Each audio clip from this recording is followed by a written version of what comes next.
Alright, let's do this.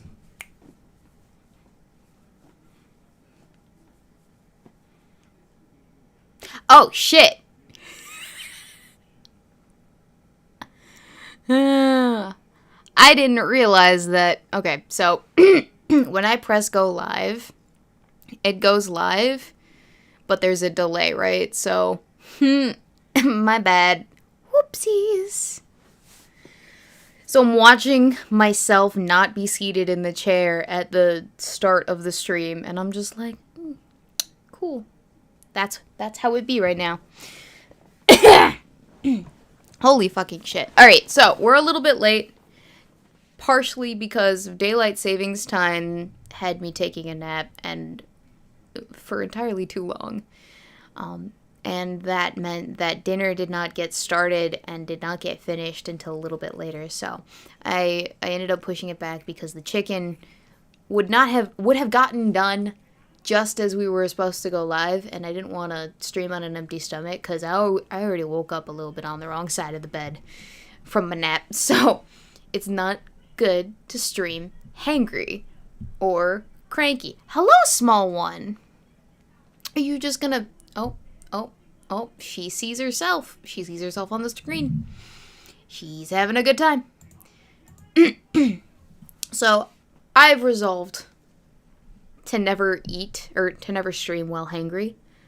While cranky, certainly, maybe, just a little bit. But never certainly while hangry, because then I'll eat while I'm live, and then it's a whole hot freaking mess. We don't want that. So, that's why we're half an hour late. Also, I haven't heard from Polly recently. So I don't know if he's joining up with me tonight. If he is, that's great. If he isn't, that's also okay. Because I have nothing planned for us tonight. I was hoping that someone else had an idea for what to do tonight. So that means it's only going to be an hour-long stream. And if I can fill that amount of time with talkity talk, I certainly will. But I'm open to ideas, ladies and gentlemen. All right? I am open to ideas. And I apologize because this one... Hi. Hello. Yes. Good girl. This one is getting all up in your business in terms of the camera. And I'm sure that's not fun. 8:30 in the evening and you just woke up? Actually, it's 7:30 in the evening. In fact, daylight savings time... Oh my god. Daylight savings time was today, I guess. I totally forgot that was a thing. Can you, madam, sit? Sit. Sit. Okay, lap. Lap. Lap. Lap. Lap.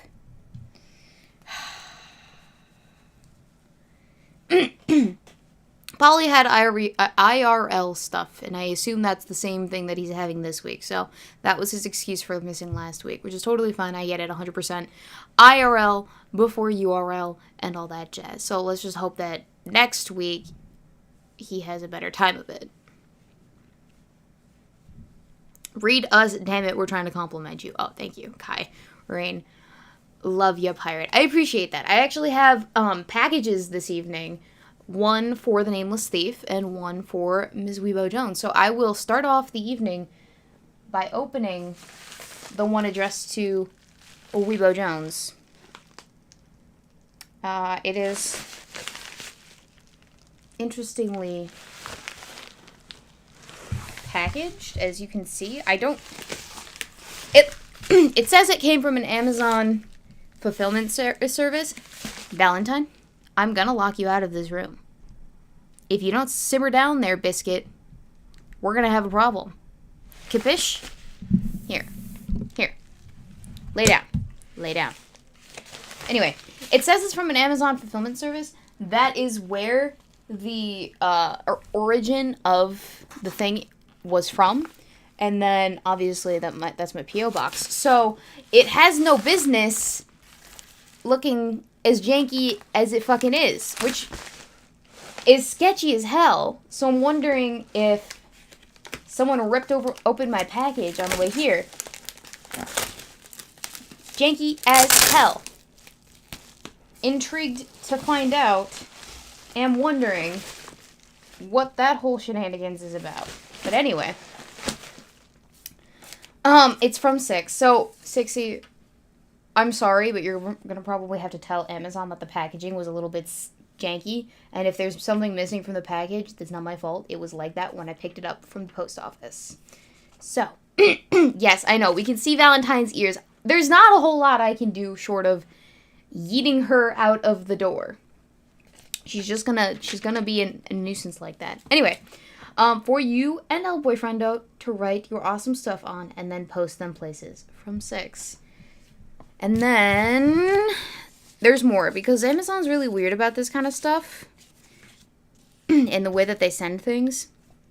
But he says, one of these goes to Polly and I hope you enjoy the book. It was written at the same time the game was being developed. Okay, so he's probably talking about these things for the first stuff, which is very helpful because I do like to use these kind of notepads a lot when I am doing honey to-do lists or honey-do lists. They're honey, please do, honey, please do, honey, please complete this task, that task, and all the above tasks. So those are very helpful because they're lined. And then we have books. Matching books for me and Polly. Tom Clancy's Rainbow Six. I'm going to have to crack this open at some point in the next couple of months. Maybe when I have a moment of just chill time to relax and sit and not do anything. Madam, you are not the star of the show, I'll have you know. She's staring at herself. Because I have the OBS presentation over on this screen. Oh, Polly's here. He is here. I was not wearing my headphones, so I didn't notice at all. Why didn't you say something, Valentine? Polly! Hi. Good. Chat, why didn't you say anything to me? No, we're late, actually. I started at 7:30 my time. Daylight savings time.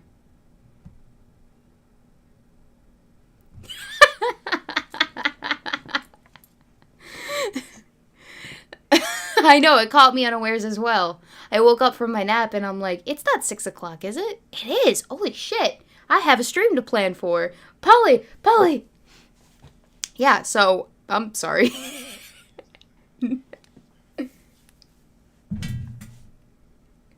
Oh, he's not saying anything? Oh, hang on. And now is he saying something? Sorry, I had desktop audio muted, I guess. My bad. Okay. Yeah, it was just me saying, oh yeah, that's it. You asked me why we were starting off early, and I'm like, no, we're starting off late. But yeah. It's that darn daylight savings time again. Caught us all unawares. But yeah, Polly, I got a book for you from 6. So, I have even more things. Tom Clancy, Rainbow Six.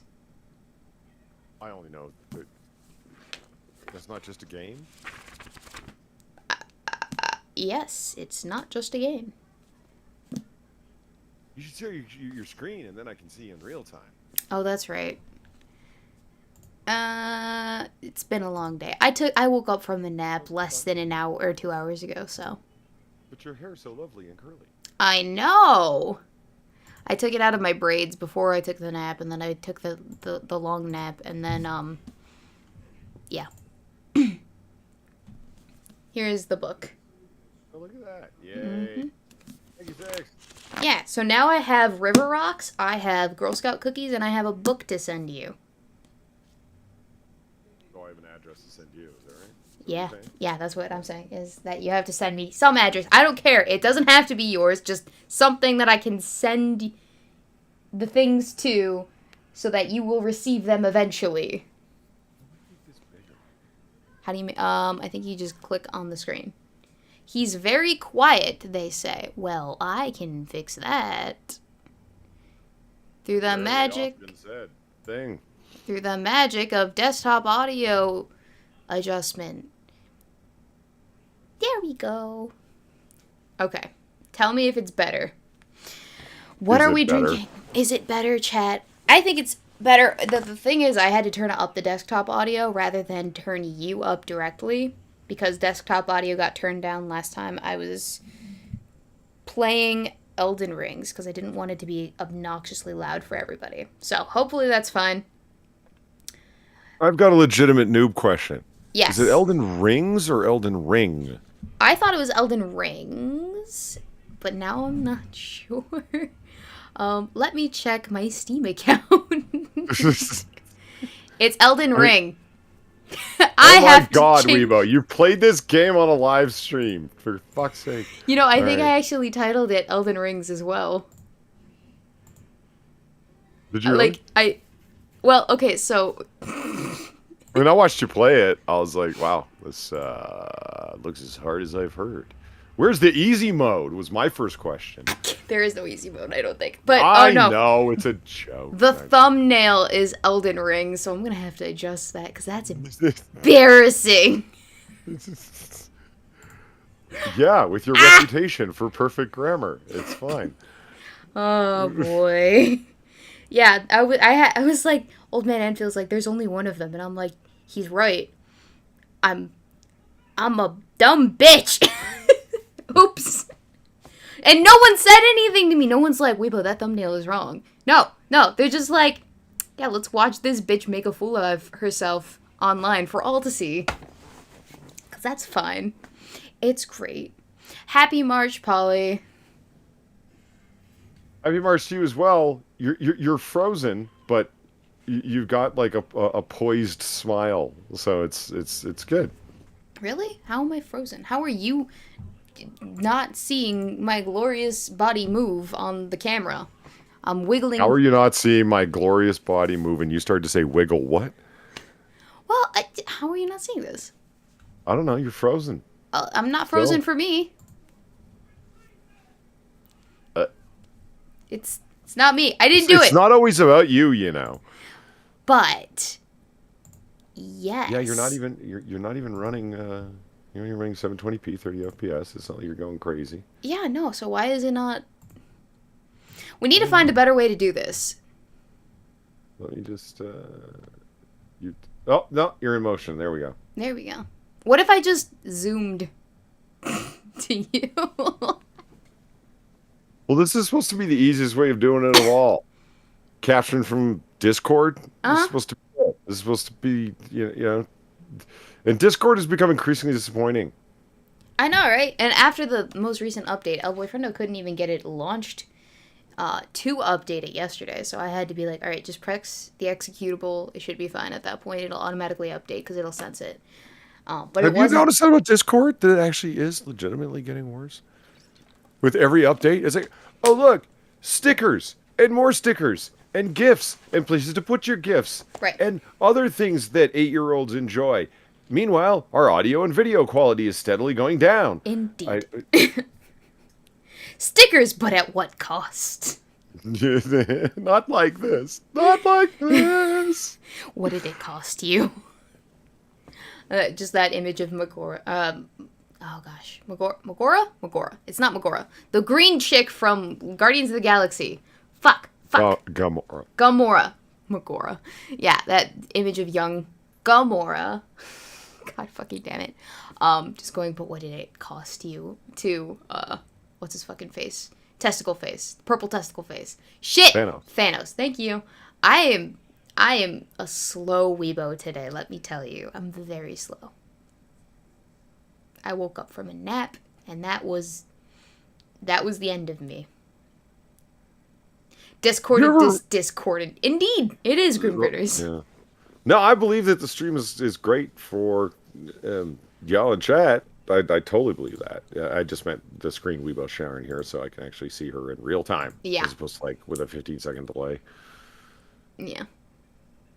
I'm sorry. You know, there's a couple of streams that I watch. Now, keep in mind, this is in the year 2022. These are new streams, all right? Yeah. These are people who've been streaming for a while, and they start their streams by, okay, so we just wait a second because there's a delay. Usually it's about 15 seconds. Yeah, hold on. We'll just... All right, hello everybody in chat audience. It's like, no, listen, when you press go live, just start talking. It's fine. Well, the I problem is actually, I started streaming on OBS before I started streaming in the studio, and there is a 15-second delay between that and the studio. So when I press go live in the studio, I have 15 seconds of what I streamed to the studio before it actually like catches up with where I am in terms of going live. So there was like a moment of me at the start of the stream sitting or not sitting in my chair because I had come back from talking with El Boyfriendo, sat down, and then started the stream at 7:30, and then that 15 seconds transpired just willy nilly. So I'm still getting used to that too because there is a little bit of a disconnect between the two. Unfortunately. It do be like that. It's a timing you thing. do? It do. So, Polly, how have you been? Oh, well, thank you for asking. Terrible. Yourself? I've been alright. I don't want to, like, overdo it because I don't want to make you feel bad. Because It's been pretty wonderful, hasn't it? I don't have a lot to complain about, honestly. I mean, I'm busy, yeah. And I'm always tired, yeah. And I'm not getting paid enough for some of the bullshit at work, yeah. But overall, I think the quality of my life is pretty high. Like, maybe I just have a sunny disposition about everything, like glass half full type of personality. Because there's definitely things I could complain about and be like, oh, life sucks. This is the worst. Barbara's at it again. Every morning with the 6 a.m. I need you, Weebo kinda nonsense. Fuck off. But it's like 5 seconds of my day. That just makes me feel needed. Well, no. It's just like No, that's it not it doesn't make at me all. feel needed so much as it. This is a senior member of the company, Polly. Like Aw. she's been with the company for more than a decade, if not two, if not three, and I thought, she's holy shit. she's got that tenured professor type of attitude about things. I think we've talked about this. But she's got the tenured professor attitude about things where she won't try to do anything new to get her job done. She'll just kind of... Right. Well, she won't try it herself. She'll source it from other parties so she doesn't come up with any brand new ideas. It's all my boss telling her, hey, Weebo did this thing, so go talk to her. And then her wasting my time for about 30 minutes to an hour asking me question after question of irrelevant thing that doesn't have anything to do with the thing that she wants to inquire about. Anyway, it's like... it's so many things. It's so many things. And it's chronic. And it's a waste of my time. And she is someone who hypothetically should know a lot of the things that I'm already telling her since she's a senior software engineer. But no, I have to tell this bitch what Control F5 does in a browser window. Polly, do you know what Control F5 does? Refresh. Exactly. Like hard refresh. I had to tell this woman, specifically a senior software engineer who works with embedded software within websites, what Control F5 does. She gets paid maybe 3 times as much as me to not know these things. I'm a little salty about it. Sorry. Okay, so yeah, maybe I do have other things to complain about. Hi, Kat. How are you? Come back here. Ugh. But yeah, no. Overall, the little annoyances in my life, they're not nearly enough to overall tank the quality of my like day to day, if that makes sense. And again, maybe it's just glass half full Weebo kind of ism. I don't know. But what has got your glass half empty, Polly? Is it because you don't have a cat? That is part of it, yeah, actually. Yeah, you should really get a fluffernutter. Hey, hi, Pee-Pee. Who's your good girl? Are you gonna go away now? Probably not. No, she's gonna play with my headphones. She follows me everywhere. Which is great. But, yeah. So what's up with you? And you don't have to say, actually, if you don't want to. I'm just making conversation. Being polite. Just making conversation? Such. You know, doing that whole cocktail hour thing. Oh, yeah, that is what we do here. I was going to ask something, but I don't remember what it is. You're going to ask how I got my hair to be as gorgeous as it is, right? I'm going to ask you why you're still using a candle to fucking cook your heroin. Do it over a stove like a normal person. What are you doing? I'm lighting a candle because I want it to smell nice. I want it to smell like is that a mulled pumpkin cider. spice candle? No, it's mulled cider. Oh, mulled cider. My favorite candle scent of all time. I like mulled cider. It's good. Have you ever made mulled cider? Or wine?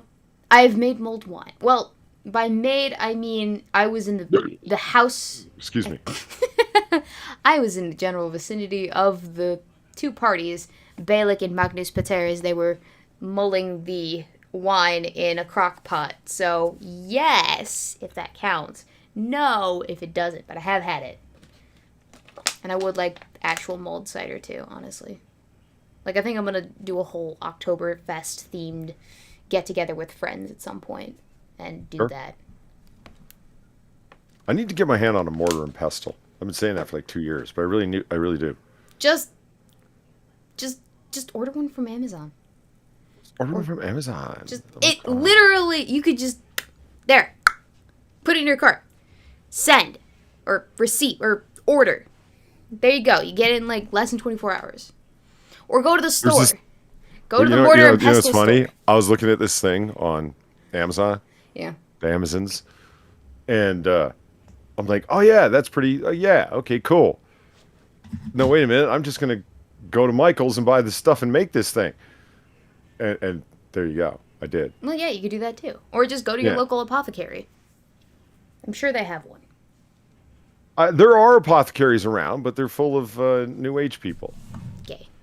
Not the people that work there, mind you. Just the people that frequent the place. And I understand they're willing to sell stuff to whoever, but like, there's people in there buying their sage for their meaningless little rituals and whatnot. It's like, if you like the smell of burning sage, that's fine, go ahead, but you're not, and no one's going to fall in love with you or fall afoul of good fortune because of you burning some sage. I'm sorry, it's not going to happen. They're vegana rituals. Vagina. Vagina. Vagine. Vaguna. Well, how many vagina rituals are there? Yes. Probably a lot. Because most new age individuals who dabble in that sort of thing, in my experience, have been, and not just new age shenanigans like in terms of witchcraft, but obviously like the horoscope people. They a lot of them are women. A lot of them are women. No. Yes, in fact. Polly, I hate to break it to you. But in fact, that is the case. Okay. I guess, Indeed. there was... so...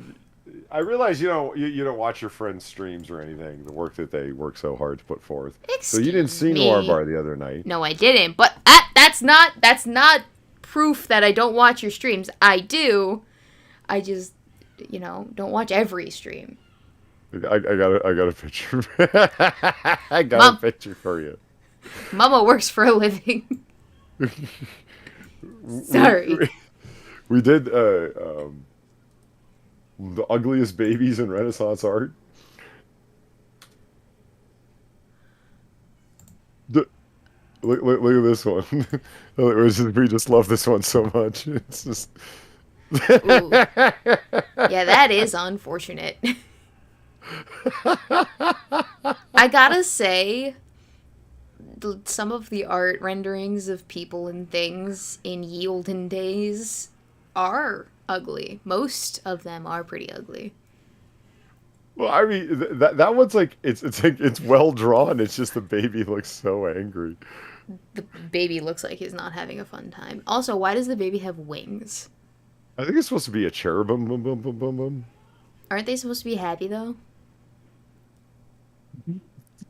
I actually believe that this might be an art fail of some sort. That baby was supposed to be showing something else other than what you're seeing there. I love it. I And love it. this was one of our favorites to come up. It's a good one. Did you send me another one? I Oh, did. yeah. Is that a tit? Is that supposed to be a tit? That's not a person, that's a worm. That's obviously a worm. That's what everyone was saying. It's like cocoon baby. I mean, a Madonna and child, very popular theme in medieval and Renaissance art for obvious reasons. It's just like they got much better during the Renaissance. This is broadly said as like ugliest babies in Renaissance art, and a lot of this stuff is like wildly predates the Renaissance. This is all medieval stuff, right? Right. And apparently it was only at a certain point that they realized how to actually make babies look like babies. We were having fun with that. Not that hard, right? Mm. Ugly babies in the Renaissance. Maybe they just were that ugly. Maybe we're being narrow-minded. Maybe babies got a lot cuter in the modern era. Is that what you're saying? Yeah, I mean, here's the thing, right? People got taller in the modern era too. The average height of your average male in Europe, circa 1300s, 1100s, pre the 1000s, I think it was 5'4" something. Average height throughout the ages. Like, people were a lot shorter back in ye olden days. The average height of humans over time. Here. Have some information. Oh, I visited this. I visited this website apparently before. For purposes and shenanigans. So the Middle Age, perhaps surprisingly researched by a team from Ohio State University, suggests people living in the Middle Ages between the 9th and 11th centuries were taller than those living in the 19th century. Never mind, I'm a fucking liar. Excuse me. I got my facts backwards. I'm a big fat dum-dum. So people, really? Huh, Yeah, using skeleton evidence from Europe, the team found that average height decreased from 68.24 or 27 inches in the Middle Ages to a low of 65.75 inches in the 1600s to 1700s. So I am a fucking liar. And I can't even say, oh, actually, I just got it, I just misread it or something. Oh, wait, no. Okay, I know what I was talking about. Early humans, not, like, Middle Ages humans. Okay, this is what I meant. This is what I meant. Evidence suggests an average height of 5'5" for males and 5'1" for females. Scientists believe the short, stocky bodies of Neanderthals helped them stay warm, allowing them to survive the harsh ice ages. So, yeah. Average heights are different across the ages. Yes, I just got it backwards. I'm not a liar. Everyone else is just not understanding my logic, internal logic.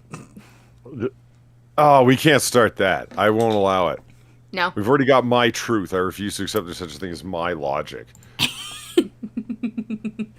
No, you don't want to start that? But No. I think it would be fun to start a social justice trend. You don't know. Like, we could be trendy. We could grift with that. Trendsetters? Yeah, we could be trendsetters. We can grift with that trend. Like, why limit ourselves? Polly, why? Why would we do that? That makes no sense. Okay, no, I'm being a nuisance. A general nuisance. Have you? So, Yeah, see, it's good with like internet siblings, so I don't have to feel bad about asking these things because I would normally would not ask. Have you freshly plucked your eyebrows recently? Yes, I have. I also used a darker color because I was filming earlier today, so I used a darker color to fill them in today because I Oh, they was look good. wearing a wig. They look really good. Thank you. I Huh. really They, do. they look particularly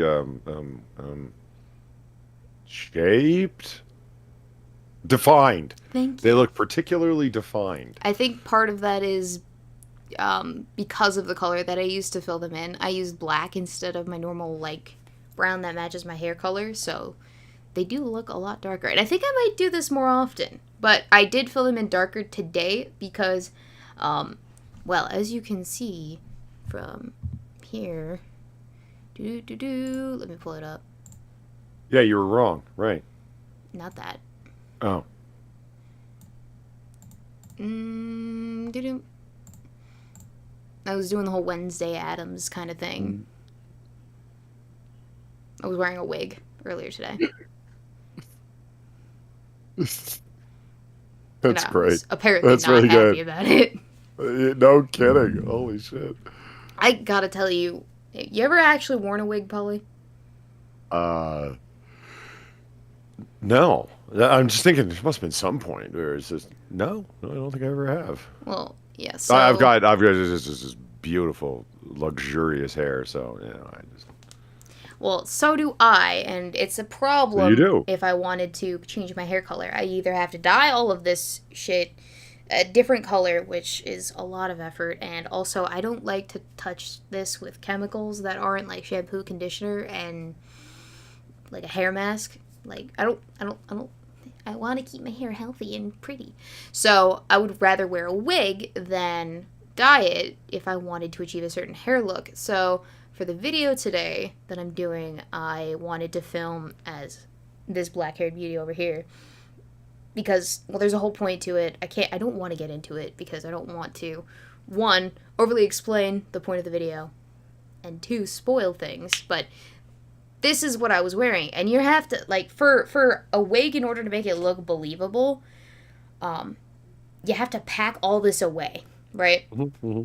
So you got to put this up, and you got to put it up in such a way that it's not going to stick out overtly at any like individual point on the scalp, because it can look really janky if you have too much hair consolidated in one place.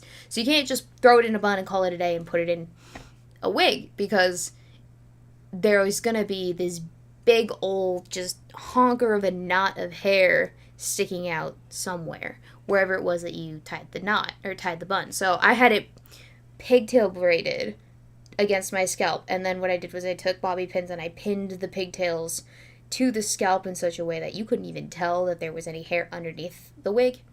So I had that done, and then I had a wig cap over, and then I had the wig itself, and then I had pins in the actual wig at the back to kind of put into a nice bun.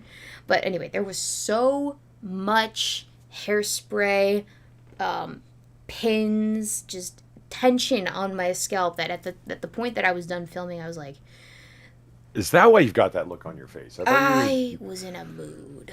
Yeah. This is why I needed a nap, because I was just cranky. I had a headache. I had a headache from the tension of the actual hair on my scalp being pulled, plus the bobby pins. It was just not fun. I don't know how women put wigs on their hair. They braid their hair close and tight to their scalp for days and days and days at a time. They glue these wigs onto their head and they sleep in this shit.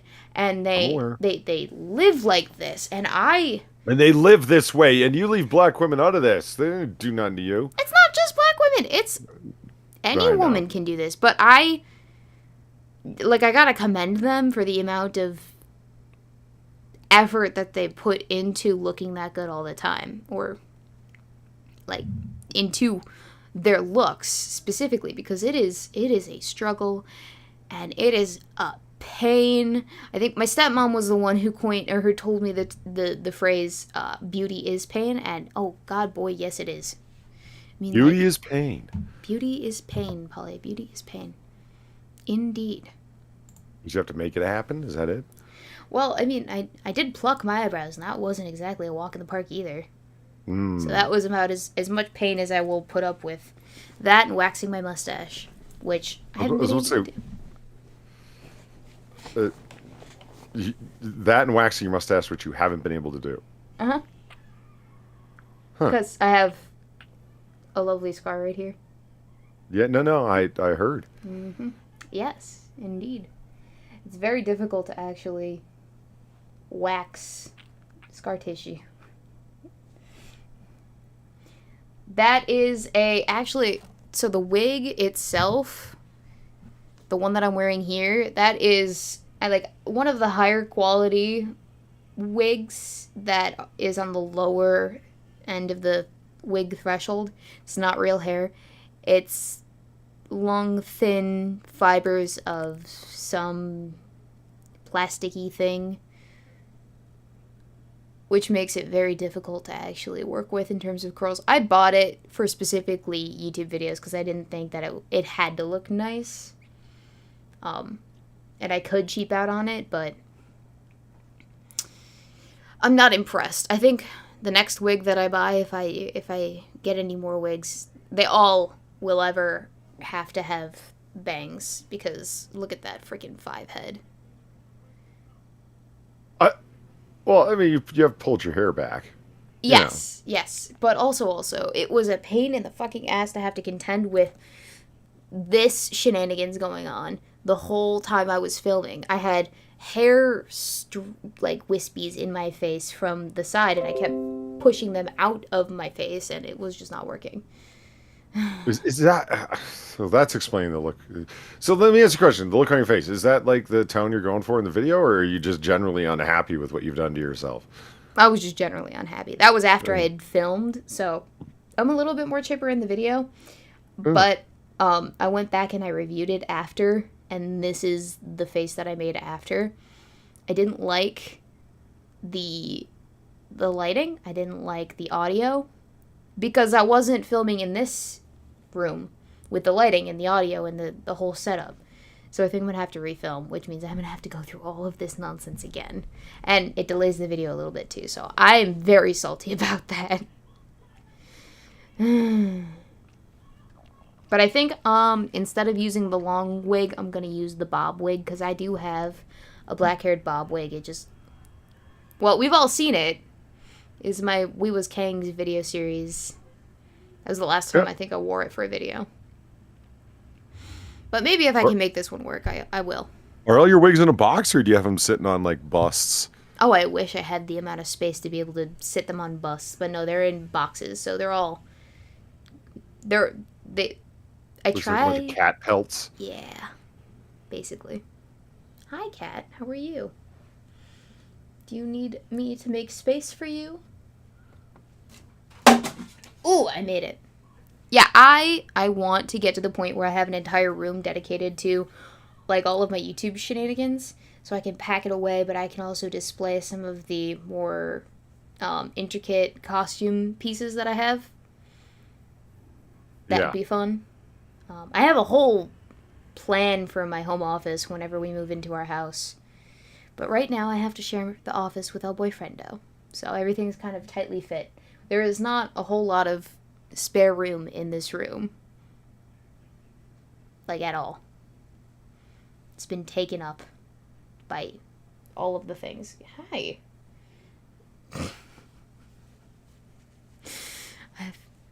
I have a small nuisance here. Can I put you on the floor? Will you allow me to? Yeah. So what have you been working on video-wise, Polly? Oh, my usual great stuff. Yeah. I've been trying to get a video together. It's just Weebo.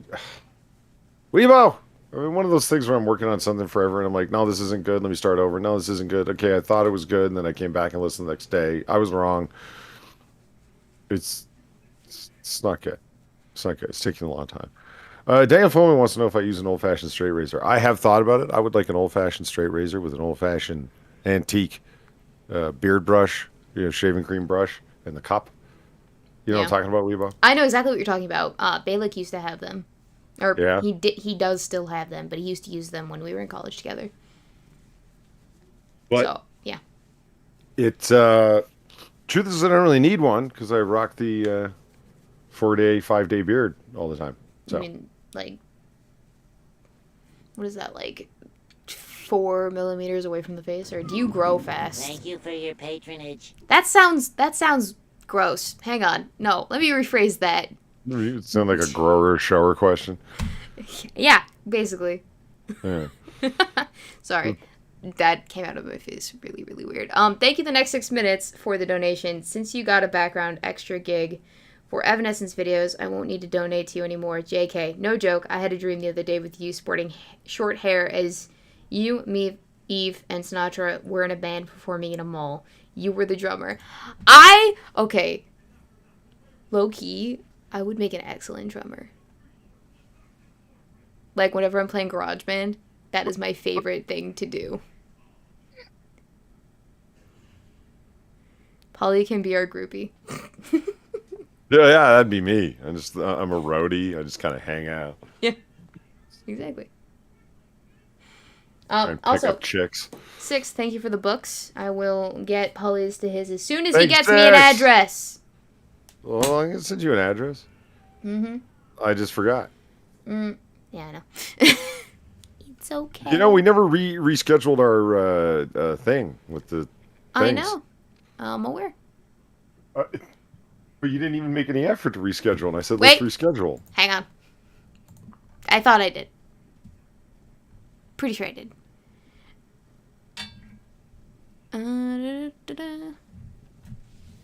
Ah! Did you request some time in July? Is that why I didn't respond? I think it was... Oh, no, you did try to reschedule with me. I said I was unavailable until next week. Oh my God. And then I asked for a picture of you, and you're like, oh, I'm busy until next week, can't do it. And then, oh yeah, we had a whole other conversation. Well, yeah, we can reschedule after I this just stream. remembered that right now. Yeah. That you asked for a picture of me. I totally forgot about that. Well, okay, so because I was organizing my stream deck, and I wanted to, like, set one of the icons for, your... Oh, I remember what it was. I wanted to set the Streamlabs activation icon to you so that I could turn it off and on at a whim whenever I was streaming, just in case. Yeah. Yeah. So that was I think the reason why I wanted that. And then I totally forgot to hound you about it. Yeah. That happens a lot. But yes, we do need to reschedule our Thing with the stuff. our thing with the stuff. Yes. Thank you. We can do that after the stream, though. They seem to have Works for me. a I'm little okay with bit that. more free time this week. Not much, but a little bit more. Oh, okay. I was about to say, actually, really? That doesn't... Oh, okay. Well, yes, actually, because I don't have anything strictly scheduled, but I do have to... Like, I have to work within my own time constraint. So, the only thing that I have to be doing later this week is we're getting new couches. So, on Saturday, we're going to a friend's house, picking up his couches before he moves out of state, and then we're bringing them back over to our house. Bubble. I love that thing. And so you have Streamlabs. Tell you what, give me a second to go get my computer that has Streamlabs open on it. I'll be right back. Yeah, I know, I suck. It's fine. Womp, womp, womp, womp, womp, womp, womp, womp. Bubble. I'll be right back. All right, cool. Yeah, ladies and gentlemen, if you feel so inclined to donate to either myself or Polydub, you can find both of our Streamlabs links in the description down below. There are unique donation levels and unique donation alerts for when you do that, depending on the amount that you do. I don't have that listed for either of us, but if you're familiar with Polly's, you can definitely check that out. Mine is roughly like every $5 something will pop up on this stream that isn't the thank you for your patronage. The thank you for your patronage SpongeBob meme. Now, that being said, I do owe the next 6 minutes his own unique Streamlabs donation notification because he donates a very specific amount, and he does that like usually the day before, 2 hours before, on the dot, whenever it is, for cocktail hour. So I will have to get that ball rolling. It's on my list of things to do, along with 8 million other things. But there we go. Thank you, the next 6 minutes, for your dedicated patronage, my friend. Just actually thinking about that Yeah. on the way back to my computer room hut here. I was like, oh yeah, I forgot to make a special donation for Six for that exact amount. Mm-hmm. Okay, Six is asking me perfectly justifiable questions that he's asking by DMs that I haven't responded to because, well, I suck. Much like Weebo sucks in not responding to reschedule things. You distracted me. With my awesomeness, I know. Naturally, yeah. Plus, also, I was in the middle of prepping for the game stream. The first one that I've really ever done in a while. It's okay. 2 days ago, you asked me how I'm doing, and I didn't respond, which, like, looking at it now, kind of makes me feel like a jerk. Well, I just wanted to check in, see how you were doing, you know, that's what friends do. Yeah, no, I know. It'd been a rough week. Like, and when I say rough, I mean like horrible. But Six goes on to ask, like I said, a series of things, and I believe so is the answer to the final thing, and I still do want to. Yes. Are we not allowed to know what the Yes. things are? Well, you know his stream on the 30th? Yes. Yeah. He's asking if we're still down for that. I'm still down for that. You still? I didn't want to speak for the group, you know. So the answer is yes. Let me just double check the calendar. I need to know what. Oh, that's not good. It's giving me the HTML markup language, and I don't want that. The 30th of this month, right? March 30th, and I need to double check to make sure that I'm not doing anything already. I've got it in my calendar. Oh. The problem is I've had such a freaking week last week and this week. Oh, I'm gonna have to control F5 this bitch. God damn. But no, the problem is I've had a busy week last week because I had a whole bunch of prior actual scheduled engagements, and then this week like I said, I had the couches coming on Saturday, so I have to prep the living room for the couches, which is not just get rid of the old couches and bring in the new couches. It's get rid of the old couches on the days when the trash comes. comes. The feng shui of all the new ones. I get it. No. And then restain the baseboards behind where the old couches were, because that's what we've been planning on doing. Is we restained the cabinets in the kitchen and the trim around the window, and we're gonna restain the baseboards in the kitchen too. So we're gonna do the whole apartment. But we have to do it in sections because we have shit in here, which is really convoluted and backwards, but well, so that's Wednesday. Yeah, I should be down for that. I can skip Discord community night for you, Sixy. I would do that. Nice. Just forgot, what time is it? Did he tell you what time? No, I've just got it on the day. When I don't know the time, I put stuff at noon. And then, so there's like a whole bunch of, pretty much every day there's a whole bunch of stuff listed going on at noon, which are really to-do lists. Does that make sense? Yes, that makes sense.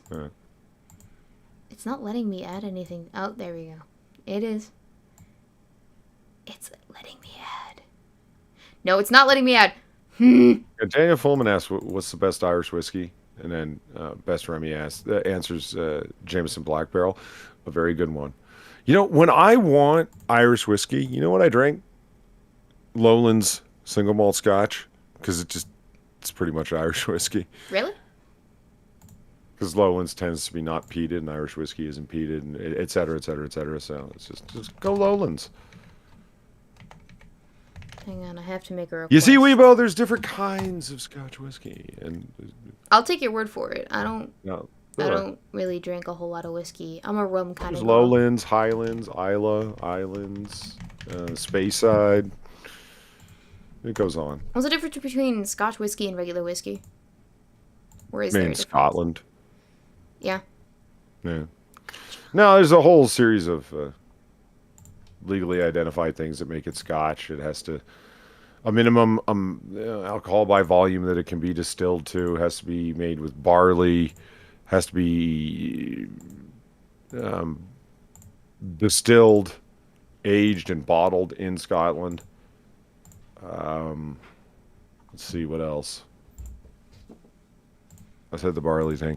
It has to be aged a minimum of 2 years. The age statement that's on it is the youngest whiskey that's been blended in. Thanks, dear. There you go.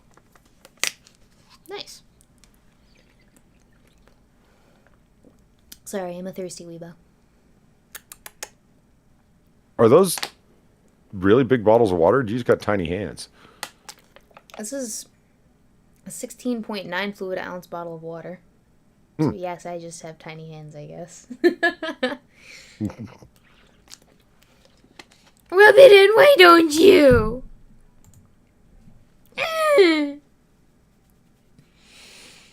You know, someday soon, I will go to a formal, like, alcohol distillery where they make the good shit. And I'll try all their shit. Is it kind of like a wine tasting at like a Scotch distillery or like a whiskey distillery? They do tastings at distilleries. Yeah. Okay.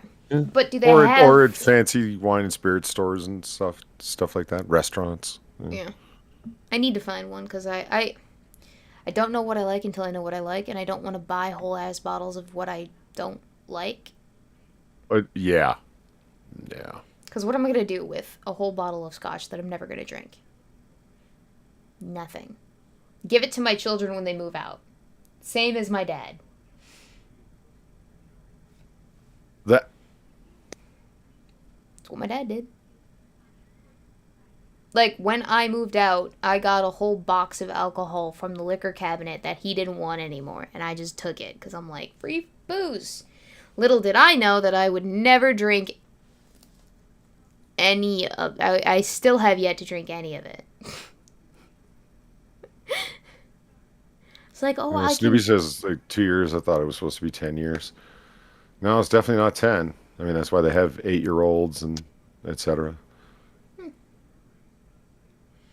Like, the most that I've ever done is gone to a winery and drank a whole bunch of different wines from the winery. And I really like doing that because they give you, like, ample opportunity to try different glasses of their alcohol and then purchase what you want. Yep. And, yes. It's a good time. I do not have Trump hand disorder. I just have tiny freaking baby hands. Did my mic go out? No, I can hear you. Did my mice go out? No, I can hear you. Well, it's next 6 minutes wrote, Polly mice just went out? And I'm assuming that meant Mike. But maybe he meant mice. I don't know. I don't have mice that I'm aware of. Well, that's how you lure cats to you, Polly, don't you know? No, I don't live in a place with mice. Rats, yeah. Mice, no. And That's... the cats are kind of like the same size as the rats, so they formed this really disconcerting treaty where they just leave each other alone, and I don't like it. It's like, I don't care if you don't want to take on something the same size as you that's swimming in disease and with sharp little teeth and claws. You fight them. That gave me chills. Yeah, they're huge. Not The rats great are chills. just unbelievably large. And I thought we lived in a shithole. With our cockroach problem. Which, by the way, is no longer a problem. Oh, I don't have that. I got that going. That's cool. No more cockroaches. I have not seen a cockroach in like a month and a half. Which is really nice. But still, that's gross. Yeah, we don't have to worry about rats. I've not seen a mouse. Mostly it's just ants and cockroaches. And they're not fun either. Because they would always come out fresh in the morning. I just see one in the sink. Or it would be crawling. Ants or the cockroaches? The cockroaches. They'd see them in the sink. Or I'd see one, or it would crawl out of the countertop as I'm cooking. Oh, God. So I'm like, ha! So I'd have to go and squish it, but they're little freaking fast, hidey buggers. So Yeah. if you don't get them the first time, they go away and real quick. They just slip into all of the little crevices, and that's that. That was bad. Luckily, we got our pest control guy over here. That's an entire year and a half's worth of pest control shenanigans. And it's not just like he comes every week. He comes once every 3 months, gasses the place. Well, doesn't gas it. He uses a chrysanthemum concoction that he does. It's a very natural concoction. And then I think it's called borax. It's basically like cockroach birth control to prevent them from breeding and then kill them dead. So they're not breeding, and they just kind of carry the things back to the nest and then kill everything, which is nice. Weebo, is the dead guy haunting the apartment next door? No, my cousin is. I'm not even kidding. My cousin lives there right now. And he's moving out April. He's moving into the apartment directly across from us, not the one kitty corner from us. So he's going to be even more annoyingly at my house, petting my cats. But yeah, that means Dead Guy's apartment is going up for rent. So I'm going to have to probably... No, actually, I think my cousin's going to clean it. And then paint it. And then my dad's going to show it. And hopefully we'll have a renter in there pretty soon. It's always fun, the transitionary period between renters. Because you have an empty complex. Or you have an empty room. Or an empty apartment, right? And so you get to see how that person lived after all of their stuff's out. Sometimes you get really disgusting tenants. Like, that's how we got the cockroaches, is apartment 2 north moved out. And we walked in there to assess how the apartment was, and cockroaches every fucking where. Well, that's not going to help you in your own place. Jesus Christ. Well, no, so... If stay in there. Yeah, no, they don't just stay in there. There's a whole clover leaf schematic that you're supposed to follow whenever it is that you're controlling for cockroaches. So they go up, down, left, right, back, front. So everything that touches that apartment, every apartment that touches that specific apartment, it is adjoining via a wall, a floor, a ceiling, whatever. You have to do that apartment as well. Ugh. In order for you to be the most effective that you can be. So we ended up just doing the whole building. Luckily, it's not an entire complex, like, of 200 apartments. It's just 12 apartments, 6 in each building.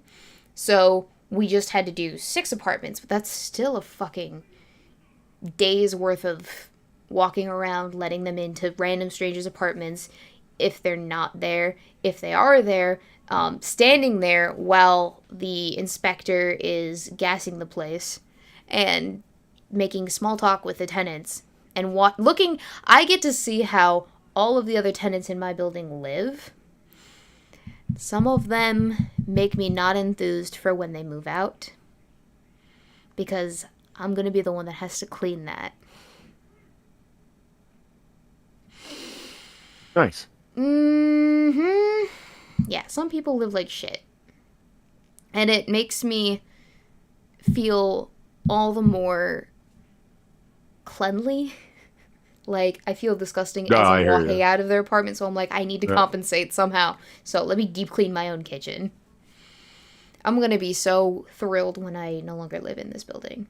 Because, yes, it's a sweet deal. Yes, I like our apartment for what it is, which, I mean, it's small, and it's filled with all of our stuff, and we have our lovely cats here, so it's homely, but we are very quickly outgrowing it.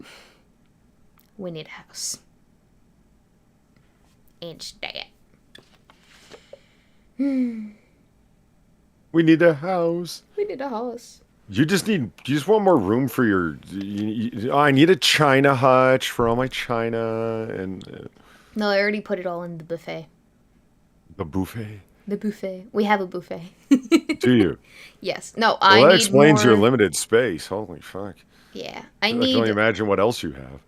I need room. Well, we have a mini fridge that we use as a beer fridge, but we are also getting a chest freezer to store all of our frozens in because we need more frozen space.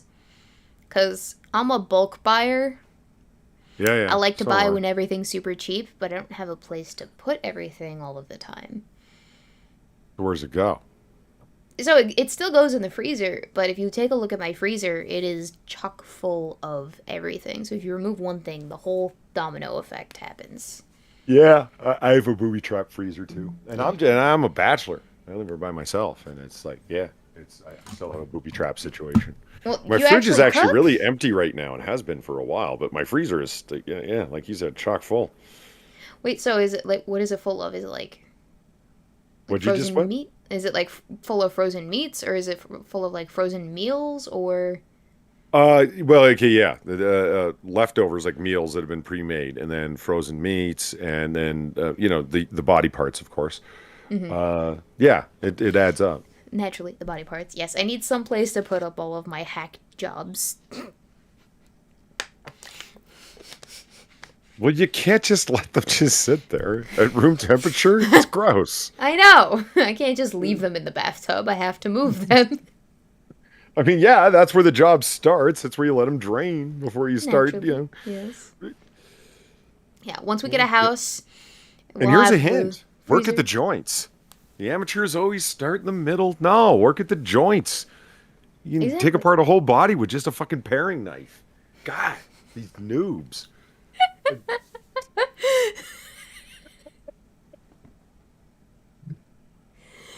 Yeah, all right. Yeah, but that does remind me that at some point I want to learn how to hunt too. I want to learn how to hunt, so I have like deer meat in the freezer. It's good. Yeah, hunting's good. Wild venison's awesome. Well, that's You just, that's what I think, but no one There's ever... just no. You have to cook different, but Yeah. yeah, there's no such thing as rare venison that isn't domestic. You need to cook that shit. Yeah. And that's fine. It's just, approached properly. That's a venison stew and whatnot. And all the wild pathogens that are running around out there. Oh, apparently I'm not supposed to buy a chest freezer. Buy an upright. You're too short. It'll come up to like my waist. It's not super tall. The chest freezer. We're actually getting it for $25 from a friend who's moving. The one that's moving out of state who's giving us the couches is also giving us his freezer, so it's a sweet deal. I'll take that. I don't have to spend an arm and a leg on something. We back to body parts again? No, we're just talking about my future chest freezer. I don't know where I'm gonna put it though. There's no room in the kitchen. Stop accumulating stuff. Sorry, I can't help it. It's just if I find a deal and I want it, I want it. I've been thinking about that actually recently. It's time for another culling of stuff and things. Yeah. Well, Like- it is like, spring, so I'm never wearing this shirt again. It's off to the donation box. I need to throw out all these books. These are all off for free, of course, to the bookstore, the used bookstore. Yeah. I love doing that. So for the closet purges, what I do Yep. is I turn all my hangers around, and then 6 months later anything that isn't turned back around gets yeeted. And that's my you can go to the thrift store then, Weebo. Like You too indicate- can look like Weebo Jones. Just you can announce on Twitter when When I'm Weebo's getting new it thrift eventually. items are available. I could totally do that, but I don't think most of my audience is dudes, so I don't anticipate them buying all of my shit. Yeah, but there's some weird dudes out there. You They would. right. But I'm not selling my underwear, Polly. Underwear's different. You don't thrift Yeah, no, underwear. you don't. Thrift stores don't take underwear, Weebo. You know that. They I, take bras, which you still shouldn't thrift. yeah, well, they do, and honestly, I've seen. Okay, so I'm at a thrift store the other day, and by other day I mean a couple months ago, and I saw a giant pair, several giant pairs of boxers, and they were like polka dots and whatnot, clown boxers, like oversized, and I actually had to sit there for like stand there for like a minute going, are those comedically oversized boxers for like a clown, or are those just a fat man's draws? Could they be both? You mean the fat man was playing a clown? Yeah. So he was just going outside in his underwear, and everyone thought he was dressed up as a clown. Yeah. Yeah. Duh. Is that not Yeah, how that works? yeah. But Well, also, why would a clown need oversized underwear? because they have oversized shoes and oversized hair, and it's part of their shtick. Well, yeah, but the oversized shoes aren't like they can't fit their feet in the shoe. It's just they're like snowshoes, right? So they can fit their foot in the shoe, but the shoe itself is bigger. Not the size of the shoe, but the meat of the shoe, the extra bits. It's like you're not naturally that tall. You're just wearing heels, kind of logic. If that makes sense. Yeah, yeah. Mm-hmm. So Weibo, how goes Lent? It's a struggle. Polly, I don't know if you know It this, is. but my It is. birthday. I'm feeling this one. Like it's woo. I don't know if you know this, but my birthday and my anniversary with El Boyfriendo fall in Lent. Yeah, I knew that. So I am all for the cheat day Lent. So the Sundays I will indulge, but I had to use up all of my Sunday cheat days over the weekend last weekend because, or well, at least two of them because we went out of town for our anniversary, and we went to well, like we went to this mansion in Bloomington, Illinois. It's a historical mansion from like the 1800s, and it's significant because on the grounds of this mansion, it's called the Vrooman Mansion. On the grounds of this mansion is the Lincoln Tree Memorial, which is where the tree stood that Lincoln had his debates with. Oh gosh, who was the other person that he had Buster debates with? Douglas. Yes. So we got to see that. We got to walk by that. And I guess Bloomington, Illinois is also very significant for a lot of the history to do with. Where the tree stood. We chopped it down for cheap pulp, but it was here. Well, no, it died. No, I know. I'm just being an asshole. But they memorialized it. And actually, it was. The mansion itself was owned by Carl Vrooman and his wife, Julia, I'm pretty sure. And I guess Julia was part of the daughters, the forming of the Daughters of the American Revolution. So basically what I'm saying is this. Oh, DAR, Mhm. the most friendly of folk. I have no idea why that's significant because I'm not 100% familiar with the Daughters of the American Revolution, but I just know that they've been around, and I've heard that name before, and there was a lot of history with this building. Like, it was used as a hospital during the influenza breakout in the early 1900s, and people who are historically significant have slept, lived, and died in this building. And so I did too. I didn't die. I wasn't born. But I slept in this building with El Boyfriendo. And it was great. And I got to use a clawfoot tub. It was fantastic. It felt very old-timey. It was very nice. I felt like a princess. I did. Well, I mean, that's good. That's good. But that also leads into why I would never stay in the Lincoln bedroom in the White House. Let's say I was offered some, like, Mm-hmm. honor to no. I would never go in the Lincoln bedroom without like a hazmat with full external respiratory support from outside. Yeah. A place is an absolute. Are you kidding me? Do you know the filth and degradation that has gone on in that room? Do you have any idea? No. Tell me more. I mean, think about for a second, like Snoop Dogg, right? Yeah. His biggest claim of going to the White House was like, I smoked weed in the White House. Oh, big shocker.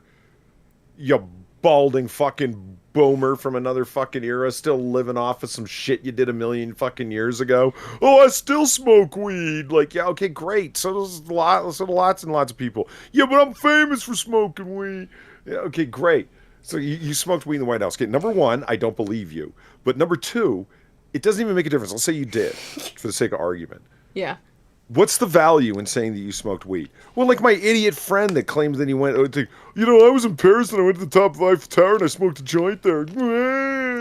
It's okay. So you smoked a joint on the Eiffel Tower. Well, yeah, and That's not actually that impressive. There's not a whole lot of what? security up towards the Eiffel Tower. I've been No, on it. well, but do you understand what I'm saying? Like, it's just a point. I'm doing something in a place where I'm not supposed to be doing it. Do you have any idea how many disgusting bastards have done all sorts of degrading anal stuff to all sorts of low class women in the Lincoln bedroom? Like, okay, first of all, the Clinton Hotel. Do you know about this? No. Anybody who donated any money to the Democratic cause, meaning to Bill Clinton's reelection campaign, right? Yeah. Got to stay in the Lincoln bedroom. Yeah. It was like, I mean, they have been doing pay for play for years. It's not like Hillary just figured this out. It's not like it just started with the Clinton Foundation after Bill's 2 terms in office. You understand what I'm saying? Mm-hmm. They've been doing it while they were still in office. And of course, how do you do graft? How do you do actual money laundering? It's like, well, I want the honor of staying in the Lincoln bedroom. Okay, well, there's a whole bunch of really, wealthy people that are just like, oh yeah. I mean, JFK had fucking women snuck into the White House constantly. If you're invited to stay in the White House, you don't think you're going to fucking hire an escort and do all sorts of degrading butt stuff to her in the Lincoln bedroom just so you can go around and say, I did degrading butt stuff to an escort in the Lincoln bedroom? Or to my wife or to my girlfriend or to whatever the fuck? Yeah, of course you did. Like I said, I'm not going in that place without a fucking hazmat suit on. Yuck. Yuck. I guess I didn't think about it that way.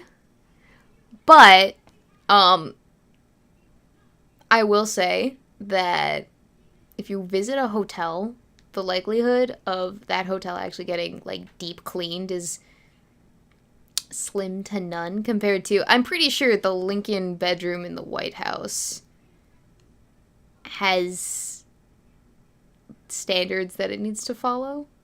And I definitely know for a fact that the room and mansion had cleanliness standards to follow.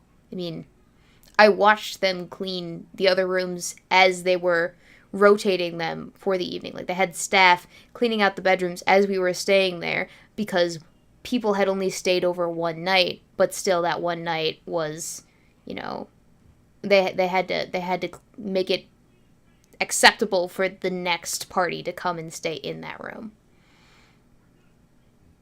So yes, I understand your thinking, but if you delve into that kind of a mindset about anywhere that you have ever been, this is a bedroom. This was a bedroom to at least 10, 30, several tens of people prior to me.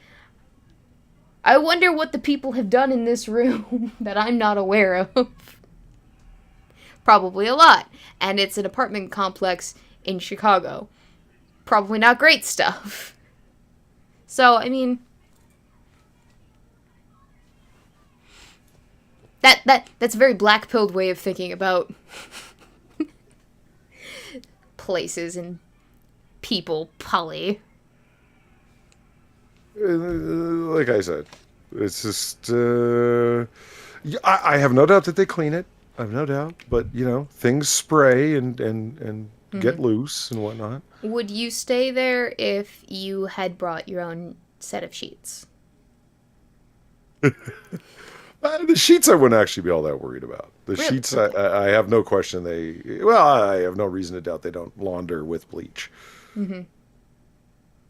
So it's the walls that you're concerned with. And everything else. Well, just don't lick anything. Then you're fine. Wash your hands. Just wear gloves. Yeah, there Bring you go. your COVID mask. It'll be fine.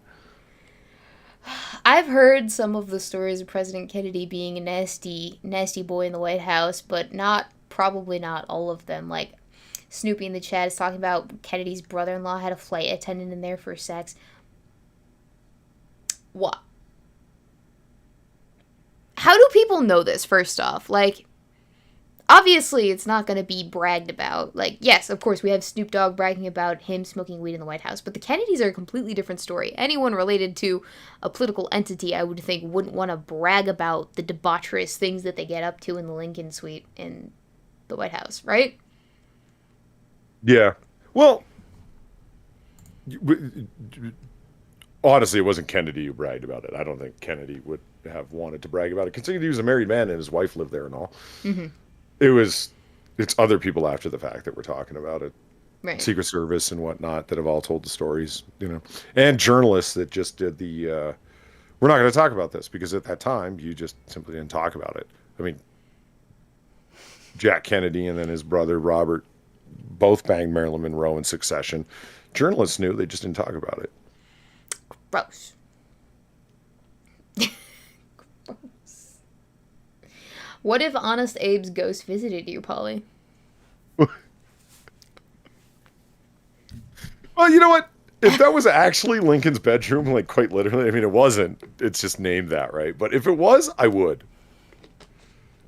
Yeah. Because that'd be pretty cool. Wouldn't you want to talk to Abe Lincoln's departed spirit? I would. You know what I would want to do even more, though? Huh. Kind of pull on his earlobes just a little bit. See if I could drag him down a little bit further. What? Have you ever seen pictures of this man? I have, but I've never looked at his earlobes. Are they particularly low hanging? Yeah. They are some low-hanging motherfuckers here. Let me show you. I'm a big dum-dum. Lincoln president, not car. Look at these. Lincoln president, not car.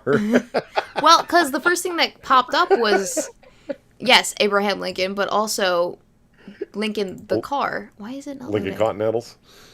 Why is it not working? Why does all of my everything not work right now?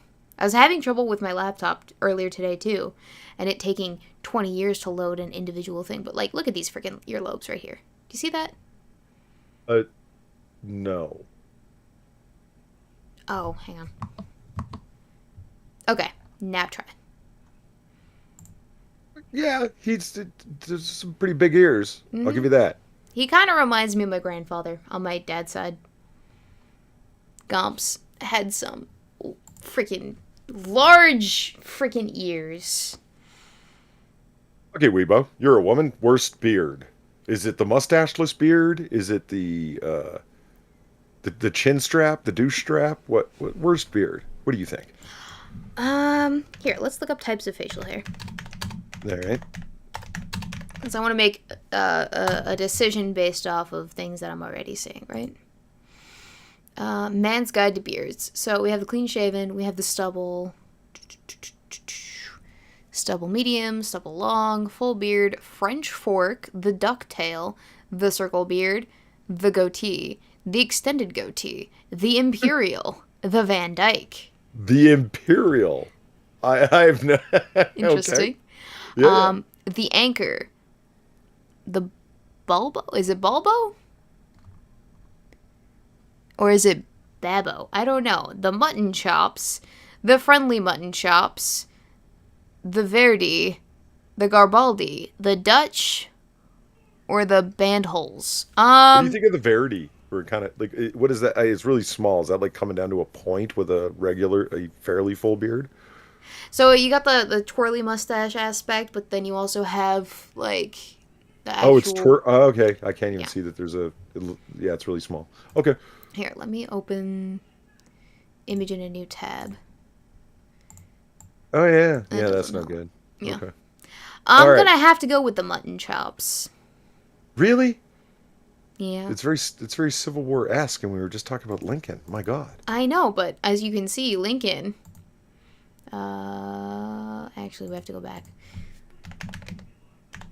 Lincoln is sporting what I believe is the Dutch, not the mutton chops. No. Yes.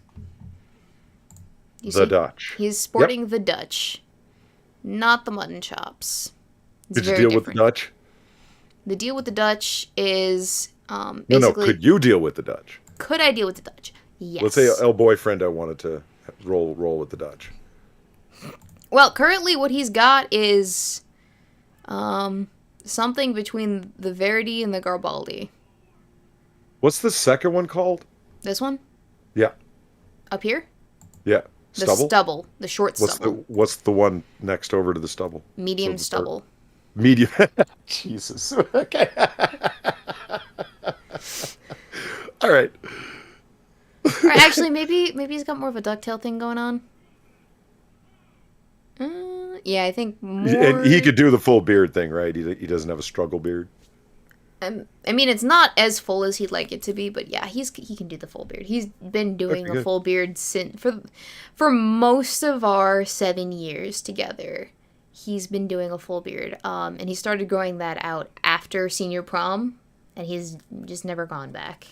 And I'm okay with it. You know, as the woman, I have final say. Okay, yeah. I mean, I guess you do because I mean, any man's going to relent under relentless nagging. I would never. Me nag? Somebody who No. already used the phrase honey-do lists? Oh, you were here for that. Yeah, I came in just in time to hear you say that. I heard somebody say that on a stream elsewhere, and I was like, that is not good. You don't like the honeydew list concept? If I had a honey-do list, like if I walked into a room and there was a post-it note of here's the things you need to do with yourself, like it's Well, no, it's not. The honey-do list isn't here's the things you need to do for yourself. It's this needs to get done in order to maintain our household together. yes, that's what I mean. Like no. You're not my commanding officer. This is not Well, okay, so some people are better at the whole adulting thing than others. I am one of those people that I know what needs to get done, and I know that it needs to get done in a timely manner, and I will notice that it needs to get done. Whereas a boyfriend is not always that way. I think part of that is because I have more experience with that, having done it for longer. Because keep in mind, right? My dad, he was a single dad for much of my life, and so after his second divorce, I kind of had to step up as the woman of the house, and so that meant that I had to take on a lot more of the responsibilities of the house. And so at a very early age, like freshman in high school, I was doing the cooking, the cleaning, the grocery shopping, and making sure we had food in the fridge. And my brother was getting to all of his appointments, and the house was clean. So, like, never having being given a honey-do list in my life. Knock on wood by the grace of God. There, because I would flip the fuck out. I pictured it was coming up with things to do. Like, okay, like, let's say that you had on the list, do the dishes, that load of laundry, whatever the fuck, like routine things. If you understand what I'm saying, right. it's like, why does that need to be a list? But is my question. Is like, why can't it just be an understanding that, yeah, one of my things around here is that I do this and you do that and et cetera, and division of responsibilities, and that's cool, and I'm going to go do it, and so there wouldn't need to be a list. I always pictured a honey-do list was a woman coming up with things for you to do, like organizing your time for you. And I don't know. Oh, Something no, that's particularly. not Fuck necessarily that. how I do that. Mostly what I'll put on the Not list necessarily. is not necessarily. Like I'll put little reminders of things that he knows will eventually need to get done, but he's probably forgotten need to get done because they slipped his mind or whatever. And I'll be like, all right, don't forget that you have to make up your decision about whether or not you want to go and join the honor society for school, or don't forget that your mom asked you to fix her glasses for her. It's been 2 months.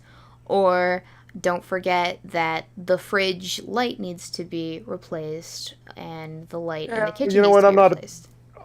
I'm not opposed to reminders. See, that's not exactly. See, okay, yeah. So that's Maybe I what have the a. honey-do list is in my household. It's to-dos as in don't forget that this needs to get done.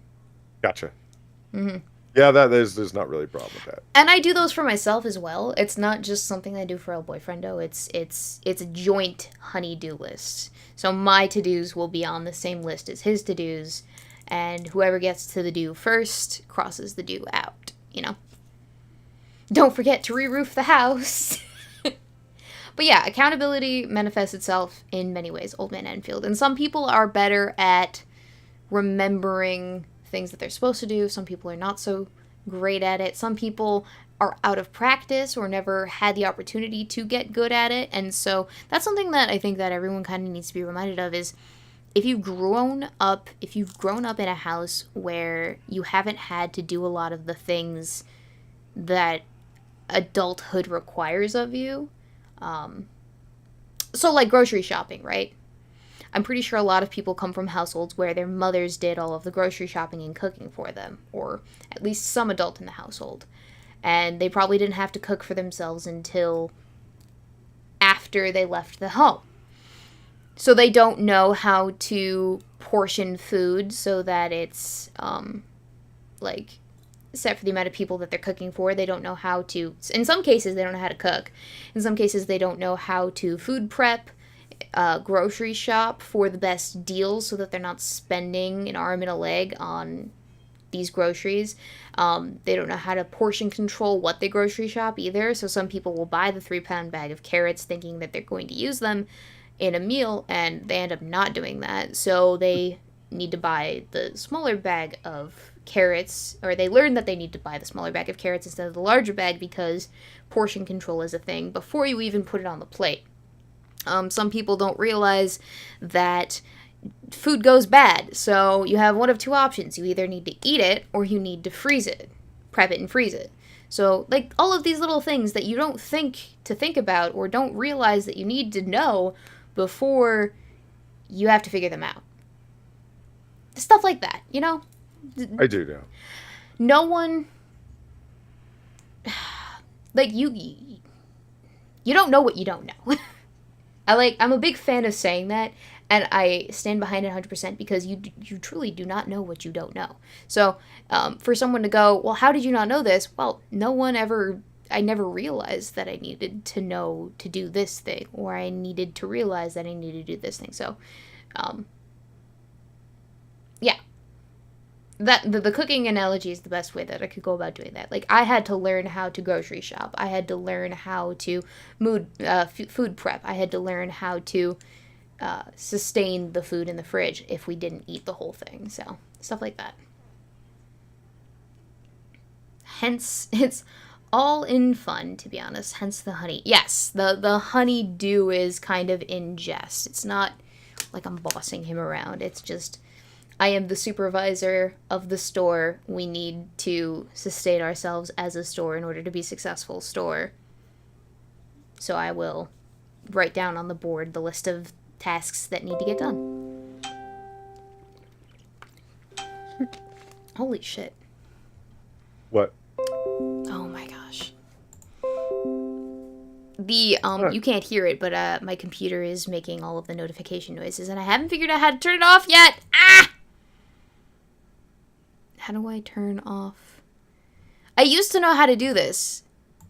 The do not disturb thing. Manage notifications. But I think they updated it so that you can no longer just do not disturb. Or at least I can't see that. I can't see where that used to be. That's so frustrating. But yeah, that was my stepdad telling me, or he was reacting to a comment that I made about his video that he posted to Facebook about teaching my sister to drive, which is another aspect of you don't know what you don't know, right? Like, I was watching the video of my sister driving because he was filming her while she was in the parking lot for the first time. And he's like, all right, turning signal to the right. And she goes and she flips the windshield wipers on because she's got the two little sticks on either side of the steering wheel, so she thinks that the left one is for the left turning signal, and then the right stick is obviously for the right turning signal, right? Or they're opposite or whatever. Wait, yeah. Left is for the left, right is for the... Okay, yeah. So she turns it on, and the windshield windshield wipers, they start, doing their thing. Mm-hmm. And he's laughing at her, and she's like, what? And he goes, it's actually, you flip the thing up instead of down to make the right one go right. She's like, that makes no fucking sense. Like, no, I remember distinctly having that exact thought when I was first learning how to drive, actually. But you don't know that until you have to do it, and then experience. That's what shows you how you're supposed to do the thing,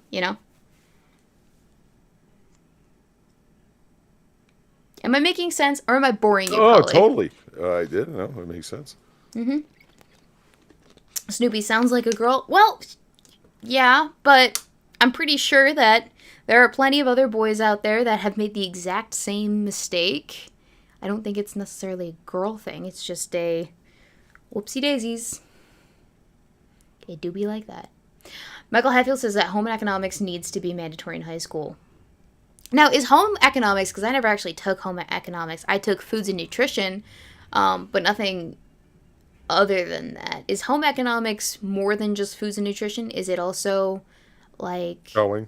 It's sewing, too? Mm-hmm. Oh, I took that in college. Well, hold on. Huh. Go ahead. You took sewing in college. I think that calls for some explanation. Well, okay, so I didn't actually... So I took a class called Theater Production and Design. Mm-hmm. And part of theater production and design had a lab requirement attached to it. And that lab requirement was either you go work in the shop building the sets, or you work in the costume department building the costumes. So you could pick one of those two things to go to for like an hour, 2 hours, 3 hours a week. And you'd spend some time there learning the craft. I already know how to use a drill and a hammer and painting. So I was like, I will go spend most of my time in the costume department where there's sewing and costuming design, because that sounds interesting to me. So maybe I can learn something new. And so my first semester, I was down in the costume shop making things and getting taught how to sew and how a costume shop basically works and how to measure out fabrics and cut pattern pieces and put them together and serging. And so that's where I actually learned how to sew, is in college, working in the costume department. And I continued to volunteer down there for the duration of my 4 years that I was in college. So, I mean, I'm not fantastic, but I know how to sew things back together, essentially. And I actually have a sewing machine and a serging machine in the apartment right now, sitting in my living room, that I have been using to, like, mend things back together, or build costume pieces for side quests, or I have actually my bed sheets in there because there's a gigantic freaking hole in them, and I need to sew them back together. Actually, I think I'm just gonna use them as bum fabric, because we're getting new sheets anyway, so I don't have to sew them back together. But they would have been a project that I would have been working on. Yeah, I learned how to sew in college. Yeah, that makes a lot more sense. What did you think I was talking about? The easiest cheap credits course ever. How would it be the easiest and cheapest credit course, though? I don't mean cheap and like less expensive. I just mean, no reading and writing. You're just learning how to sew. It would be Oh, like taking dude. juggling for credits. You think that, but there's a lot that goes into sewing because you have to make everything inside out. So everything's in reverse. So everything that you Hmm. think that you know about putting pieces together, flip it inside out. You have to line everything up just so. You have to measure correctly. There's math involved, and then there's some imaginative how to actually put this together. It's hard work. It's not easy, and you probably will end up ripping the thing apart and then resewing it back together 3 times before you're satisfied with the final product. God forbid you miswind your bobbin. You miswind your bobbin. I've had you can actually run out of thread in your bobbin, and it will cause the top thread to just completely lose itself, and Yeah, you're just sewing along a seam that you didn't actually sew. Like you did, but it didn't hold. yeah, you're just puncturing holes in your fabric. Exactly. It's so frustrating. It's it's time consuming, and I love it once I get it correct. But there's a lot of effort that goes into it. And if you're working with the wrong fabric, there's so much to know about it too, because fabrics, not all fabrics are created equal. Last week actually, I showed the chat my coat that I'm making out of an old curtain. So the curtain has a lot of loose threads because it's an embroidered curtain. And I had to cut out the pattern pieces to make the coat. And I had to serge along each and every single one of the individual edges because otherwise it would have gotten frayed and it would have been horrible. But the fabric itself, it wasn't remarkably stretchy. So I had to like finesse it to fit to the pattern that I'd cut along the seam lines where they would be sewn together. And if they're not exactly perfect and equal, I mean, you can always hem the bottom, but in some cases, if it's not perfectly equal, then you've miscut something and you're probably screwed in terms of the overall fit. It's not going to look right. But some cloth is more stretchy than other cloth. So some of the other cloth you don't have to worry about as much because it's stretchier. So you can just kind of finesse it by stretching it out a little bit more. You couldn't do that with the curtain because it's a curtain, it's embroidered. It was very resistant to that. But if you stretch it out too much, then it bunches up too. So there's a whole lot of intricate little things about sewing that you don't appreciate until you're actually in the thick of it doing the thing. Old Man In the Angela, trenches. sewing is what women did before voting. Dude, you don't appreciate the cloth until you've had to make something out of it. Like, I think that sewing is a very important thing for everyone to know. Not everyone believes in that idea, but it absolutely is. Because then you understand the fit of clothing and what it takes to actually produce that clothing. And a boyfriendo is standing outside of my door right now, being a ridiculous silly goose. Thanks, dear, for that image in my brain. So That signal is pumpkin time. we're coming up on that shortly. Let's give it another 10 minutes and then we'll go away. Bye bye. All right. Sorry, I've just like waxed poetic about the glories of sewing for forever. Oh, are you taking a shower? You're not going to bed? No. It's not pumpkin time yet? Pumpkin? Oh, you don't know what pumpkin time is. I've never explained that to you. So you know Cinderella? Yeah. Jesus. At midnight, her everything turns into a pumpkin. Sure. Okay, well, at a certain time, Weebo gets tired. She turns into a pumpkin. That's what pumpkin time is. It's Weebo go bedtime. But it's not midnight. It doesn't have to be midnight. But that's when it's a pumpkin. It doesn't have to be midnight. You're breaking the own fairy tale rules. It's similar, but it's not a parallel. It's not like exactly parallel. Then why not call it like an apricot time or something like that? Why's it gotta be a pumpkin? I didn't coin it. Well, whoever did's dumb. Because it was a pumpkin that their fairy godmother turned into a Polly, he not just a called you cherry, dumb. He wants it to be called Apricot time. Why a fruit? I don't know.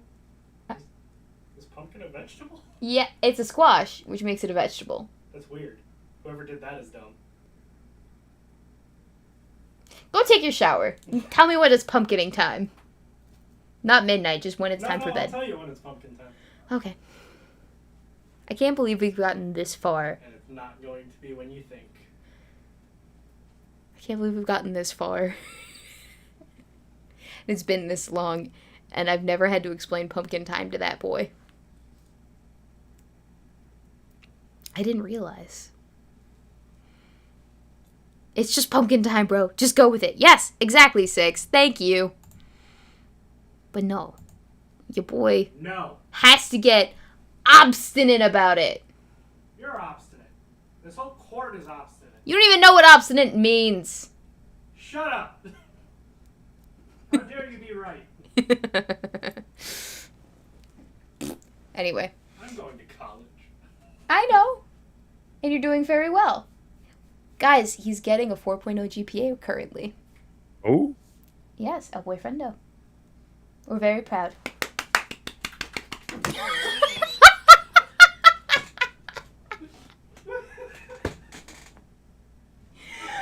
Oh.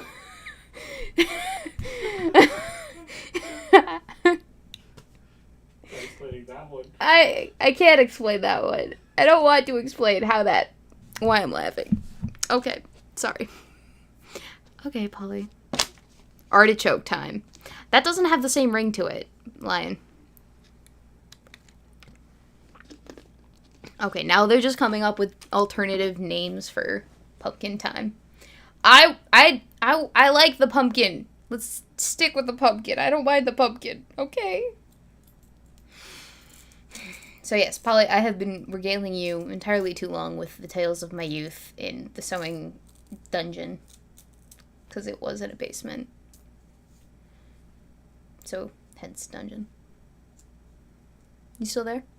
Yes. Oh, yeah. No, I'm in here the whole time. You're just appreciating all of the nonsense going around. All of the domestic bliss, yeah. It ain't all bliss, man. But yeah. CP time. Someone earned a cookie cake. Why a cookie cake? Wait, did I say high school? I meant college. The college sewing dungeon was during college. That was the ironic bit, you know? They put all of the costumes in the dank, dark dungeon. Yeah. In the dank, dark basement of the Performing Arts Center. Which is... You're not supposed to do that. Like, I don't know if you know anything about clothing storage, Polly, but... It's not good with the damp. It's not good with the damp. That's how you get mold. Mold, like mothballs, bugs, things that are gross eating your clothes, because they're fibers, right? So they're some of them are natural. A lot of them were natural fibers, and they break down very easily, and they are very susceptible to mold. And basements are very susceptible to mold. Or molding, so it's bad. And yet, it remained down there. Because we had nowhere else to put it. So I'm watching a stream the other day. Yeah. I mean, you don't even know what obstinate means. I'm going to college. Okay, that was just a great exchange. There's this... Yeah, that's an average day in the Weebo Jones household. There was one guy who kept calling his debate opponent all these excessively verbose things, like obsequious and ultra-crepidarian. Oh my god. Yeah? How did that go over? Not well. You know how it is. The fans of a certain person will show up, and no matter what they do on the stream, their fans are quite happy with it. And it doesn't really matter what the guy was yelling. He kept calling her a far-right apple-polishing academic charlatan ultra-crepidarian obsequious fraud. Ooh, that's a mouthful. Why apple polishing, though? Glossing, making something seem better. I think that's what he meant by apple polisher. Okay. Far-right apple polisher, where it's like you're trying to make it seem like you're not far-right, or that being far-right isn't really that bad. It's a good thing, trying to varnish it, gloss it. I guess. But why apples? Well, that's a great question. I don't know. First time I've ever heard anyone call someone an apple polisher. First time I've ever heard anyone call anyone ultra crepidarian. Unironically. What does that even mean? Ultra crepidarian. It means somebody who persistently and consistently talks outside their field of knowledge, but with authority. Oh, I spelled that right on the first try. Ha! Okay, what if I look at Google Images for this? What is the first thing that pops up? Oh. I thought maybe it would be an actual, like, person, but no. That's not how that works. What did come up? Can you see it? Did it not It's real small. They look like Victorian greeting cards, those first two things. I can't even see what they are. Yeah, like little Victorian... Oh, that didn't help. I've done that. I hate when you click on an image, like a DuckDuckGo image search, and it makes it smaller. It's like, well, this is... It defeats the what I whole wanted. purpose. Indeed. Yep. Okay. All right. We'll just give up on that endeavor. It's fun. Not to worry, chat. But yeah, ultra crepidarian. I spelled that right the first time. Wouldn't an easier word for that just be like Lots of easier words or just phrases. I mean, if you're calling someone an academic charlatan, calling them an ultra crepidarian is sort of repeating yourself. isn't that just the Dunning-Kruger effect? Am I wrong? I would argue they're related, I guess. Dunning-Kruger effect. In psychology, a cognitive bias where people with limited knowledge or competence in a given intellectual or social domain greatly overestimate their own knowledge or competence in that domain relative to object criteria or to the performance of their peers or of people in general. Expressing opinions or matters outside of the scope of one's knowledge or expertise. Okay, so related, not exactly a one-to-one. Yeah, that kind of sounded like it was pinning it down to like a given area, if you know what I mean. An ultra crepidarian is someone who's like consistent, like I said, consistently and persistently talking outside their field of knowledge, but with authority, like as if they are an authority in the area through experience or education or whatever. And it's like, yeah, actually, you have none of those things, but you speak with authority as if you have some kind of fucking clue. Love that. So, Those are my half of you favorite two. people. Oh gosh, yeah, that's why my tagline is Jack of all trades, expert in none. Yeah. Because But I'm not. Obsequious? There's a lot better words and ways of saying that. Lapdog, sycophant. Servile. Yeah. And the thing that killed me is who obsequious to who? He didn't even make that clear. He just kept saying it. It's okay. Who is your opponent being obsequious to? The far right? Because you were saying she was a far right apple polisher? It was really weird. It's like when people throw around the word supercilious. It's like, this isn't the grad school admission test, GATs or SATs where you have to know obscure words just to know them. You have to know what I have. mean. You have to take an admission test to get into grad school. Oh, I didn't tell you that? Yeah. It's your SATs all over again, but more difficult. Do I have to? If I actually want to go back to school, do I really have to? Do you have to is actually a good question. No. A lot of the times you can get a pass on it. You can get it deferred. Depends on the school, depends on the program. So, no, you don't necessarily have to. You think I would be more likely to get a deference given my field of study? That's exactly one of the great ways that you would get a deference that isn't a word, deferral. Yeah. Yeah. Because I don't It think. should be deference, but then you'd confuse it with deference, which is a totally different thing. Well, Do you know Polly. what happens when you're constantly giving deference to people? You're being obsequious. Oh my god. I just- Oh gosh, I'm having a throwback to my senior and junior years of high school, honestly. Because I'm pretty sure obsequious was on one of my vocab lists. Do you remember vocab lists?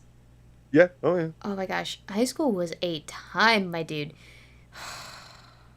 They're like, we have all these fun words that you should know how to spell, how to define, how to use in a sentence. And yeah, go nuts. Learn them. You know what I'd like to know? Huh.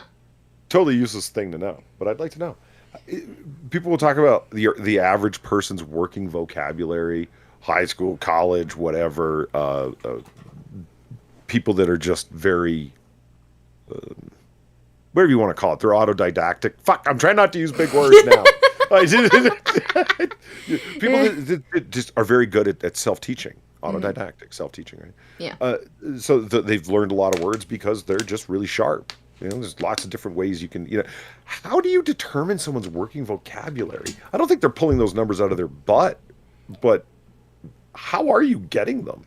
Well, the average college student is graduating with a vocabulary of 200,000 words. Where are you getting that number from? How would you even calculate something like that? There's got to be some sort of methodology somewhere, right? In the studies that you're looking at for this? I've just heard, I've never looked into it. I'm not even sure who would be coming up with those numbers. Linguists, English majors, no Probably. clue. Education majors, I mean, they got to do something. Most once of the big words that I know are from reading so much, not actually from learning them in high school. And I've gotten in trouble a number of times for knowing big words and using them in my everyday vocabulary. Like every once in a while I'll be talking with a boyfriendo and I'll drop a word that he doesn't know the meaning of, and he's like, what the fuck does that mean? I'm like, oh, and then I have to define it for him.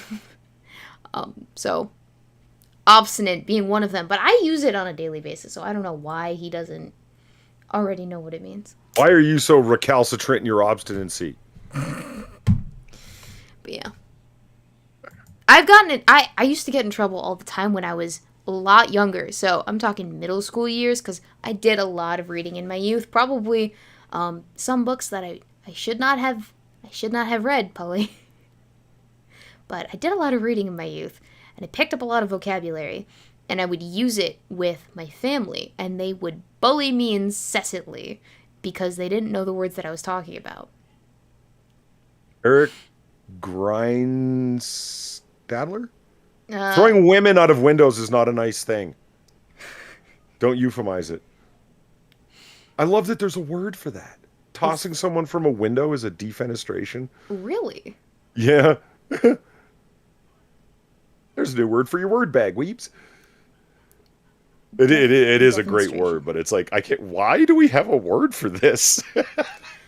I know, right? Like, of all of the things that you would want to describe, why that? Like self-immolation, lighting yourself on fire. There's a word for that. You think it should have just been like self-inflamement or something? Yeah. Yeah. Why we gotta be so extra about it? It's death by fire. Like, And you never use it in other ways, right? It's just, are you going to go immolate the campfire? No. You don't ever, you don't ever hear anyone say that. it is very specifically death by fire.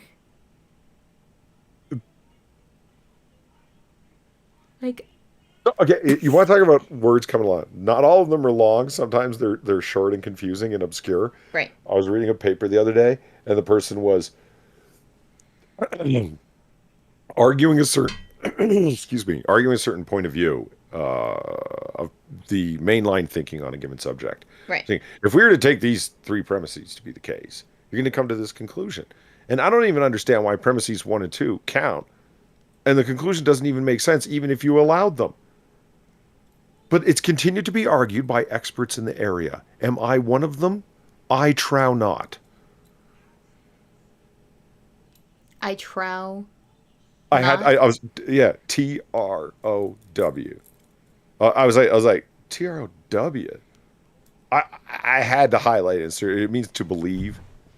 So he just went, I believe not. Just, Just say believe. Why'd you say trow? it is my And I'm not sure if opinion that no. yeah, I don't, and I'm not sure it's trow. It might be tro. I didn't press the pronunciate button. But still. Like, I understand the need to replace certain words in literature, or not literature, but just like in any writing, because one of the requirements for writing big long papers is, or a good practice in writing big long papers is try not to overuse words, right? So if you are using the same word over and over and over and over and over again, at a certain point, the people get annoyed with that overutilization. But that kind of thinking lends, or brings, a lot of these kind of problems. Like the tro usage, or trow usage. It's probably very likely that the individual who wrote the paper had already used I believe entirely too many times within the paper, and that's why they're like, all right, I need a new word here. So I'm just going to take the most obscure synonym for I believe and insert it into the text here, and hopefully no one fucking notices. But they noticed, obviously. Weebo, you're the one. I still remember. I don't know why, but it really stuck out because you got so really excited about it. We're having a video talk in Discord. It was like, I don't know, it must be like 2 years ago.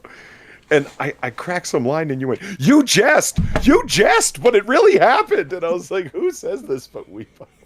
You jest. Well, Yes, I jest and mock. I'm willing to have that level of temerity.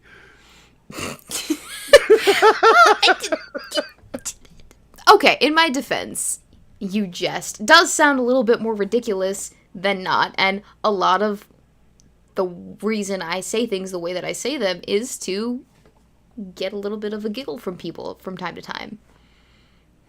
So yeah, well, it worked. It's not that I still remember it a good while later. So win.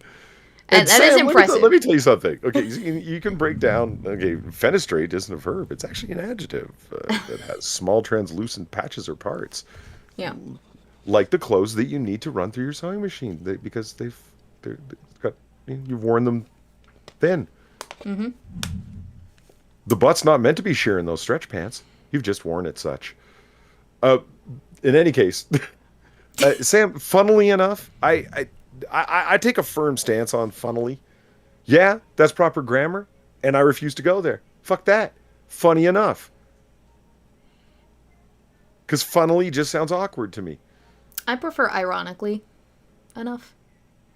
Because is it actually funny, or is it ironic?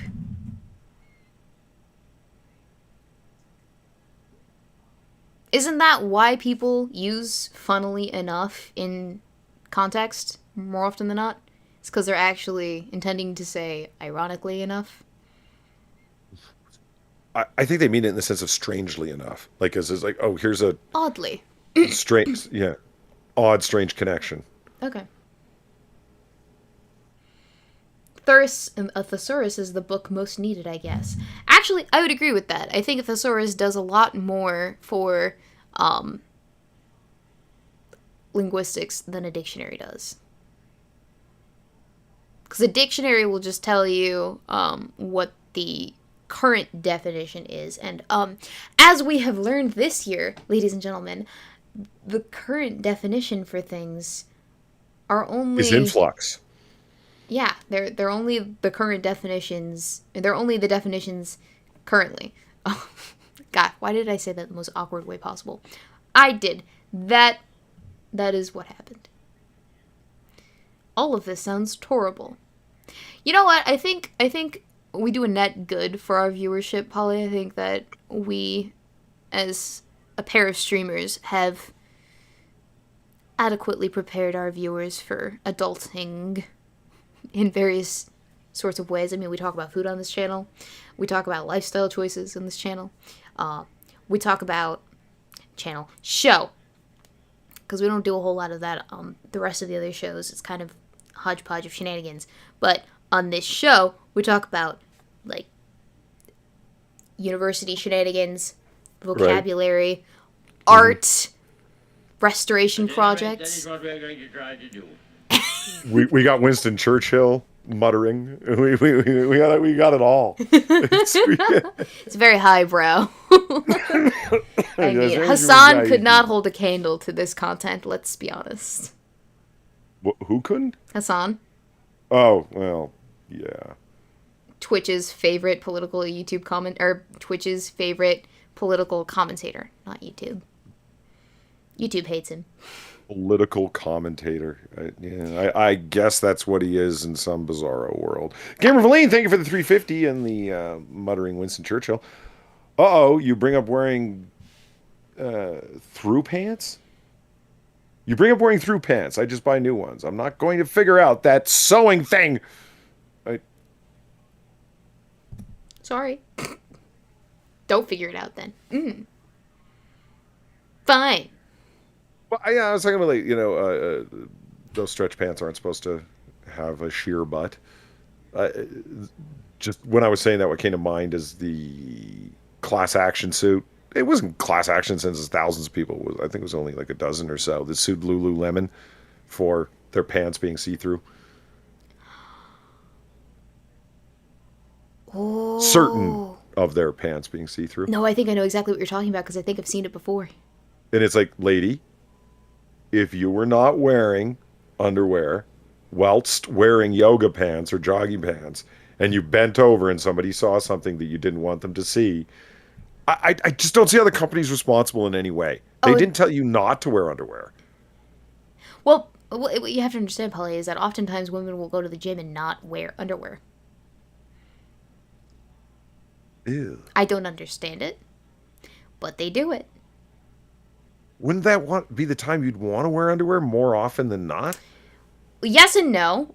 Depends on your motivation behind dressing to go to the gym. Now, a lot of the time, women go to the gym, yes, to work out. But the ulterior motive is also, of course, the gym is a good place to meet gentlemen. Gentlemen who care about their body. Gentlemen who care enough about their body to work out and tone their body. And so they go to the gym to not just work out their own bodies, but they go to impress the gentleman. And in an effort to do so, to garner the attention of the gentleman, they will attempt to look their best. This is how you get women who go to the gym with a full face of makeup on, hair did, decked out in some designer Gucci, Lululemon, freaking workout leggings and sports bra. And they want to show off what the Lord gave them as much as possible. And if you're wearing underwear and that tight of pants, oftentimes you will see the seam, and that is not sexy. So they forego the underwear in an effort to further impress the gentleman folk. Because they think that gentlemen actually notice that shit. Which they don't. But I mean, they notice a lot, but they certainly don't notice the minute details of whether or not you can see the panty line through the freaking pants. Would it really matter if it was...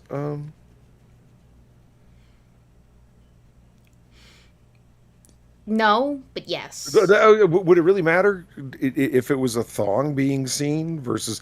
Like, I could understand why you wouldn't want to wear... I don't know. Granny panties? Granny panties, tidy whities, sure. Right. Gotcha. But... Well, how much do you know about thongs, Polly? As much as I thought I needed to. I don't know. Are there some super details here that I'm about to find out about? Well, have you ever... You've never worn one, have you? I have not. Okay. Safe bet, right? Well, the thong, it covers a very specifically triangular area of the cooch. and then it just kind of fades into the crack at some point. Yeah, this is things of the thong that I was aware of. Okay, so you were aware of that. So, you still see part of the thong, but the panty lines, they get muffled, I guess, by the fact that there's so little of that going on. But you could still theoretically see, depending on how thick the thong is in terms of fabric, you can still kind of see it. And depending on how tight the thong is against the actual person wearing it, again, you can kind of see it. Now, that goes away a lot when you buy the lacy thongs, because it's a very thin fabric. There's not a lot of anything there, but that means that because it's so mesh, you see a lot more with a lot less being there. Am I making sense? Uh-huh. Yeah. So the thinner the thong, the less the panty line, but the more you can see with the thong not being there. So if the pants are see-through themselves, you're seeing a lot more with the meshy thong or the no thong option than you would be with granny panties and the thicker thong. God, this is such a conversation, aren't we having? Ah! Bunching while doing squats is real, though, but they make underwear for underlingings. Yeah, they've been doing a lot in terms of underwear. I personally prefer... Wait. Why am I going to describe what I prefer in terms of workout clothes? Yeah, don't do that. People. I probably Okay, so should. you have workout clothes. You do have. Are you working out at home or do you have a gym membership? I have a gym membership. Okay, the gym you go to. Are there these ladies that are showing up there not to work out at all, but to look fetching? Yeah, probably. I've seen both types of women, the ones that work out just to work out and the ones that work out to look good. And you can pretty much tell which is which based off of how prepared they look for the gym. If that makes sense. Like, I'm wearing a full face of makeup right now. You can probably tell, right? Uh-huh. Right? And I have earrings on. If I were to go to the gym, like, if I were to put on my workout clothes and go to the gym, that would be my goal, in my opinion. But if I were to, like, just get out of bed, or roll out of bed, put my gym clothes on, and go to the gym. The only thing that I'm really taking care to doing, is putting my hair back, because that is, something that gets annoying. The hair at the gym. It gets everywhere. It's all up in my business. There's so much of it. Figured it would just be ponytail or braids time. Ponytail or bun. Depends on what it is I'm doing. If it's more extensive cardio and I'm flipping around, you're going to want to lock it close to the scalp. Otherwise, like I do kickboxing, right? And kickboxing, you can at times do the little swirly kicks or the back kicks or just anything where you're turning around in a 180 degree or 360. It doesn't matter. But if you're whipping your head around so that the angle is reverse what it was at any point, you're going to get whipped in the face with your braid or your hair. It's not fun. My hair is long enough that I can actually, like, take out both of my eyes with the end of my hair. It's painful. It stings. It's its own weapon, Polly.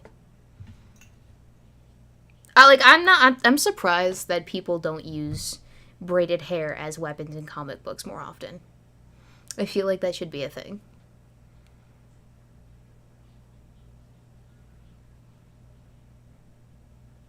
Is that a thing? Is it not a thing? Do you have enough hair to do a beehive? Someone just mentioned a beehive, and I started thinking about it. It seems like you need a fuck ton of hair, because they go really tall. Well, no, actually, you don't need a lot of hair. But yes, I do have a lot. I have enough hair to do a beehive. Here, let's watch a hair tutorial, Polly. All right. Let's make this stream a well-rounded stream. Hang on. I need to pull it up. Okay. Beehive hair tutorial. I'm going to mute this and then switch it over to the YouTube. Okay. So, can you see it? I can. Oh, they start midway through. Hang on. How to beehive tutorial. Let me actually go to YouTube. Go away. How to... Was it 6 minutes, 1 minute? Let's do the 1 minute one. So, you can kind of see she doesn't have an excessive amount of hair.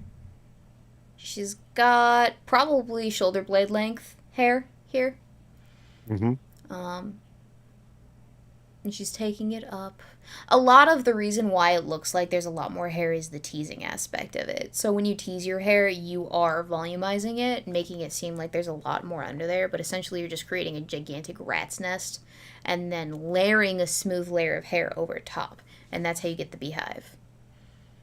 Okay. But All in right. this version, it doesn't look like she's doing that. What she's doing is she is bringing it up, volumizing it, and then pinning it here. Volumizing it in that, like, the simple act of pulling it up and then curling it down kind of does that. But a lot of the time you will see people pinning their hair. For whatever reason, her hair is really, really taking to that bump aspect. Here. This isn't the greatest beehive video. This one's better. Oh, wow. Look at all of her hair. Holy shit. So she's taking the front. She's got a lot Look of at that thick volume. hair. Yeah, she's got a lot of thick hair. But she's taking the hair, and it's short, so it's not super long, but she's got a lot of volume. And probably part of that is due to her hair texture, but the other part is also probably due to some sort of volumizing agent in the hair, because you can put like mousses in there, and you can put a lot of other product in there to make it extra. Hair whipped face. Yes, indeed. Like, you don't understand. You can whip yourself in the face with your hair if it's long enough, and it hurts. That's weird that you got to do like a little single twisty braid up the back like that. That's wild. Interesting. Have you never had long hair before, Polly? Like, you never went through that phase in your youth? See, I have luxurious, voluminous hair, so it once it starts to grow out, it becomes unruly. Ah, so you tame the beast by keeping it. Yeah, I tucked mean, up. Far saw it when I was having to do like the bad boy in the boy band, kind of like toss the hair out of my face thing. Yeah. And it just wasn't my style. I couldn't do it. Right. Yeah. So the actual beehive hairstyle itself, it's gonna vary depending on how much hair you actually have. Like, she's got a lot of hair that she's got to pack the fuck away, but you can see she's teasing it here, so that's how she's gonna get most of the volume in the front. The rest in the back is just gonna get kind of put away. But a lot of that, you can tell she's got hairspray in her hair right now because it's just kind of sticking up as straight as it is. She's teasing the fuck out of it, though. Look at that. And that's going to be a nightmare to untease later, because it's basically you're tangling it. You are creating a rat's nest. It's not fun. It's not a great time.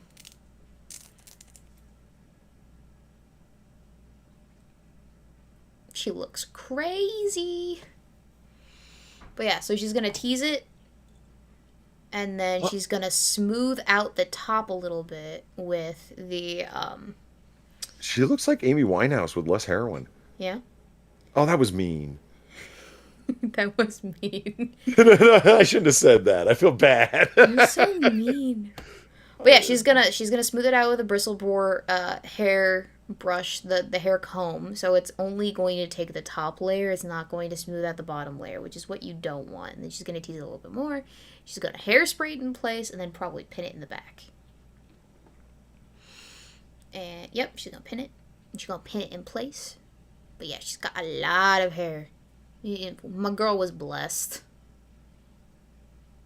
Yeah. But yeah, most of the volume that you get with the beehive has to do with the teasing aspect. Usually. If you can get away without teasing it, go for it, girl, but... So yeah, you never had the long hair phase. That surprises me. I am of the opinion that most guys go through a long hair phase, and that's just from my own personal experience. Like, El Boyfriendo is still obviously in his very long-haired phase. My brother Yeah, had I've a long seen it. hair phase. My favorite picture of him is with the ponytail bent over his AR-10. Great. I know, right? I know, right? It's my favorite picture, too. But, like, my cousins both have had long-haired phases. My dad even had a long hair phase. He had a mullet at one point. Okay, I don't feel as bad as Snoopy should. Amy Winehouse, this person is alive. How could this person possibly resemble Amy Winehouse since this person is alive? Oh. You should feel terrible. Ooh. Rough. And look at her go. She's just going ham. Yes, this is not her first hair bunning. No, she's got a lot of pins in there too. That's not going anywhere. And it looks like she's got an elongated skull. Like, that's how you know you did the do correctly. Yeah, I mean, look at her done now. She looks like she's going out to a, I don't know, an 18th century French salon, like salon, like, not a hair place, but social gathering place. Ooh. Sam knows what I'm talking about. This is my favorite part when she does the bangs. Or this probably will be my favorite part. Fucking with the bangs. Mm-hmm. Oh, I thought she was going to let one of them hang and do this kind of like funky hybrid thing. Oh, no. God, there's so many parts to a beehive, man. Look at that. Mm-hmm. But she looks gorgeous. Yeah, holy shit. Once she's done, it's like, oh, she's getting a little shear business working. Mm-hmm. I think I'm going to subscribe. Only 13,000 subscribers. All right, hang on. Does she have... She has got Betty Bangs. Hang on. What else does she got? The brush out. What kind of hairstyles? Oh, she cute. Oh, she cut her own Betty Bangs. Interesting. You know what hairstyle I really appreciate? This hairstyle. This one right here. You can kind of see it. No. How does she do the hair? Does she have a tutorial for the hair? I want to know. Yeah, okay, here we go. The barrette hairstyle, soft waves with rollers. Okay, that's awesome. She looks great. But, like, here's the final product. The barrette. Sam just died a little. Well, that's how you pronounce that word, all right? Oh. Wait, hang on. We're not talking about the clips that she's putting in. We're talking about the actual hat that she's putting on her head, right? Okay, yeah. Okay. But yeah, so the wavy curls, the Peggy Carter look, if you will. That's what Unknown Archive. How's it going?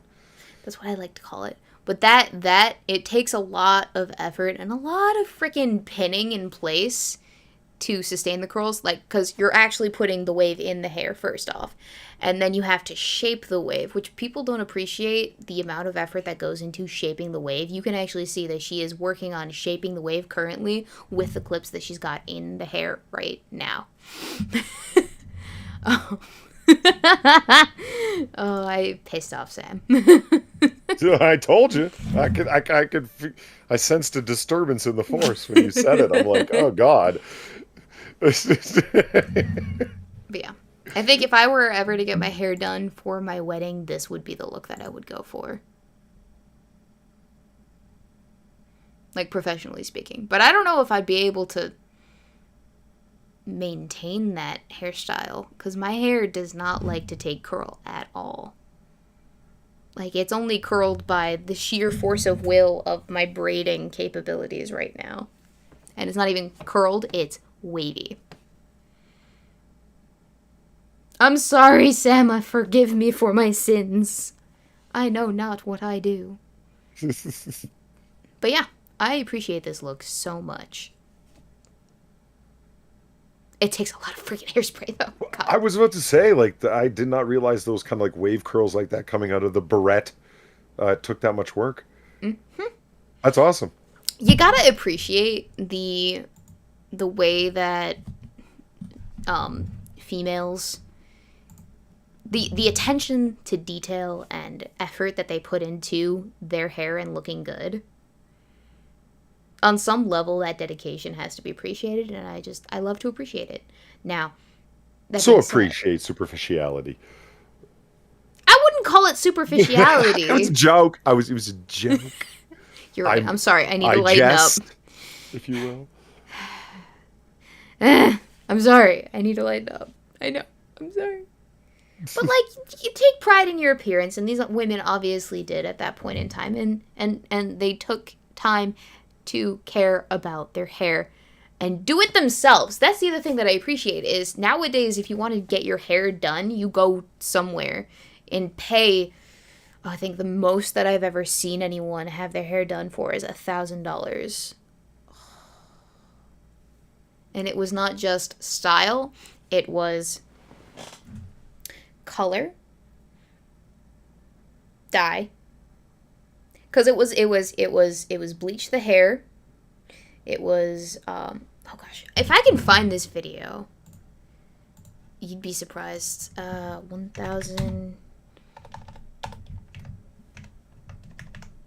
It fucking blew my mind. It was hairstyle. Sam says, not to out myself here, but you need larger curlers than she used if you want a similar style, because if your hair's texture is finer than hers. Yeah, you just outed yourself as gay, Sam. It's fine. It's fine. No one. It's 2022, man. No one cares. No one cares. But like, imagine spending that much money on hair. Just weave, color, cut. The amount of money that's spent on weave, it's like a multi-billion-dollar industry. Indian ladies cutting off their locks for the sake of people in other countries it's crazy. It's crazy, I say. Okay, I think I saw this video on TikTok. Appointment, but first fills. Is it this one? No, it's not this one. Okay, no, it was some bitch. She had, her hair was like platinum blonde, so it was that color of white that's snowy. That's what platinum blonde is. It's snowy, silvery kind of blonde color. But she also had extensions put in. So that runner-up, a lot. It was, oh gosh, what was it? $1,000 hair appointment? I want to find it because I want to show it to you, Polly, because the amount of bullshit that went into this. Platinum blonde. It was just so much. There was so freaking much. Would you pay $2,000 for color correction? Fuck no, I would not. Sorry, I'm on TikTok. It's upsetting me. I need to get off. But you see these women, they spend $2,000 on hair care products and things. And I get it. You want it to be done correctly. But imagine dropping that much money and then having to get it touched up every 2-3 months. Wow. That is an expenditure. Like, fuck. You better, like, your hair better be your entire identity. Because if you're dropping that much coin on just your hair alone... Is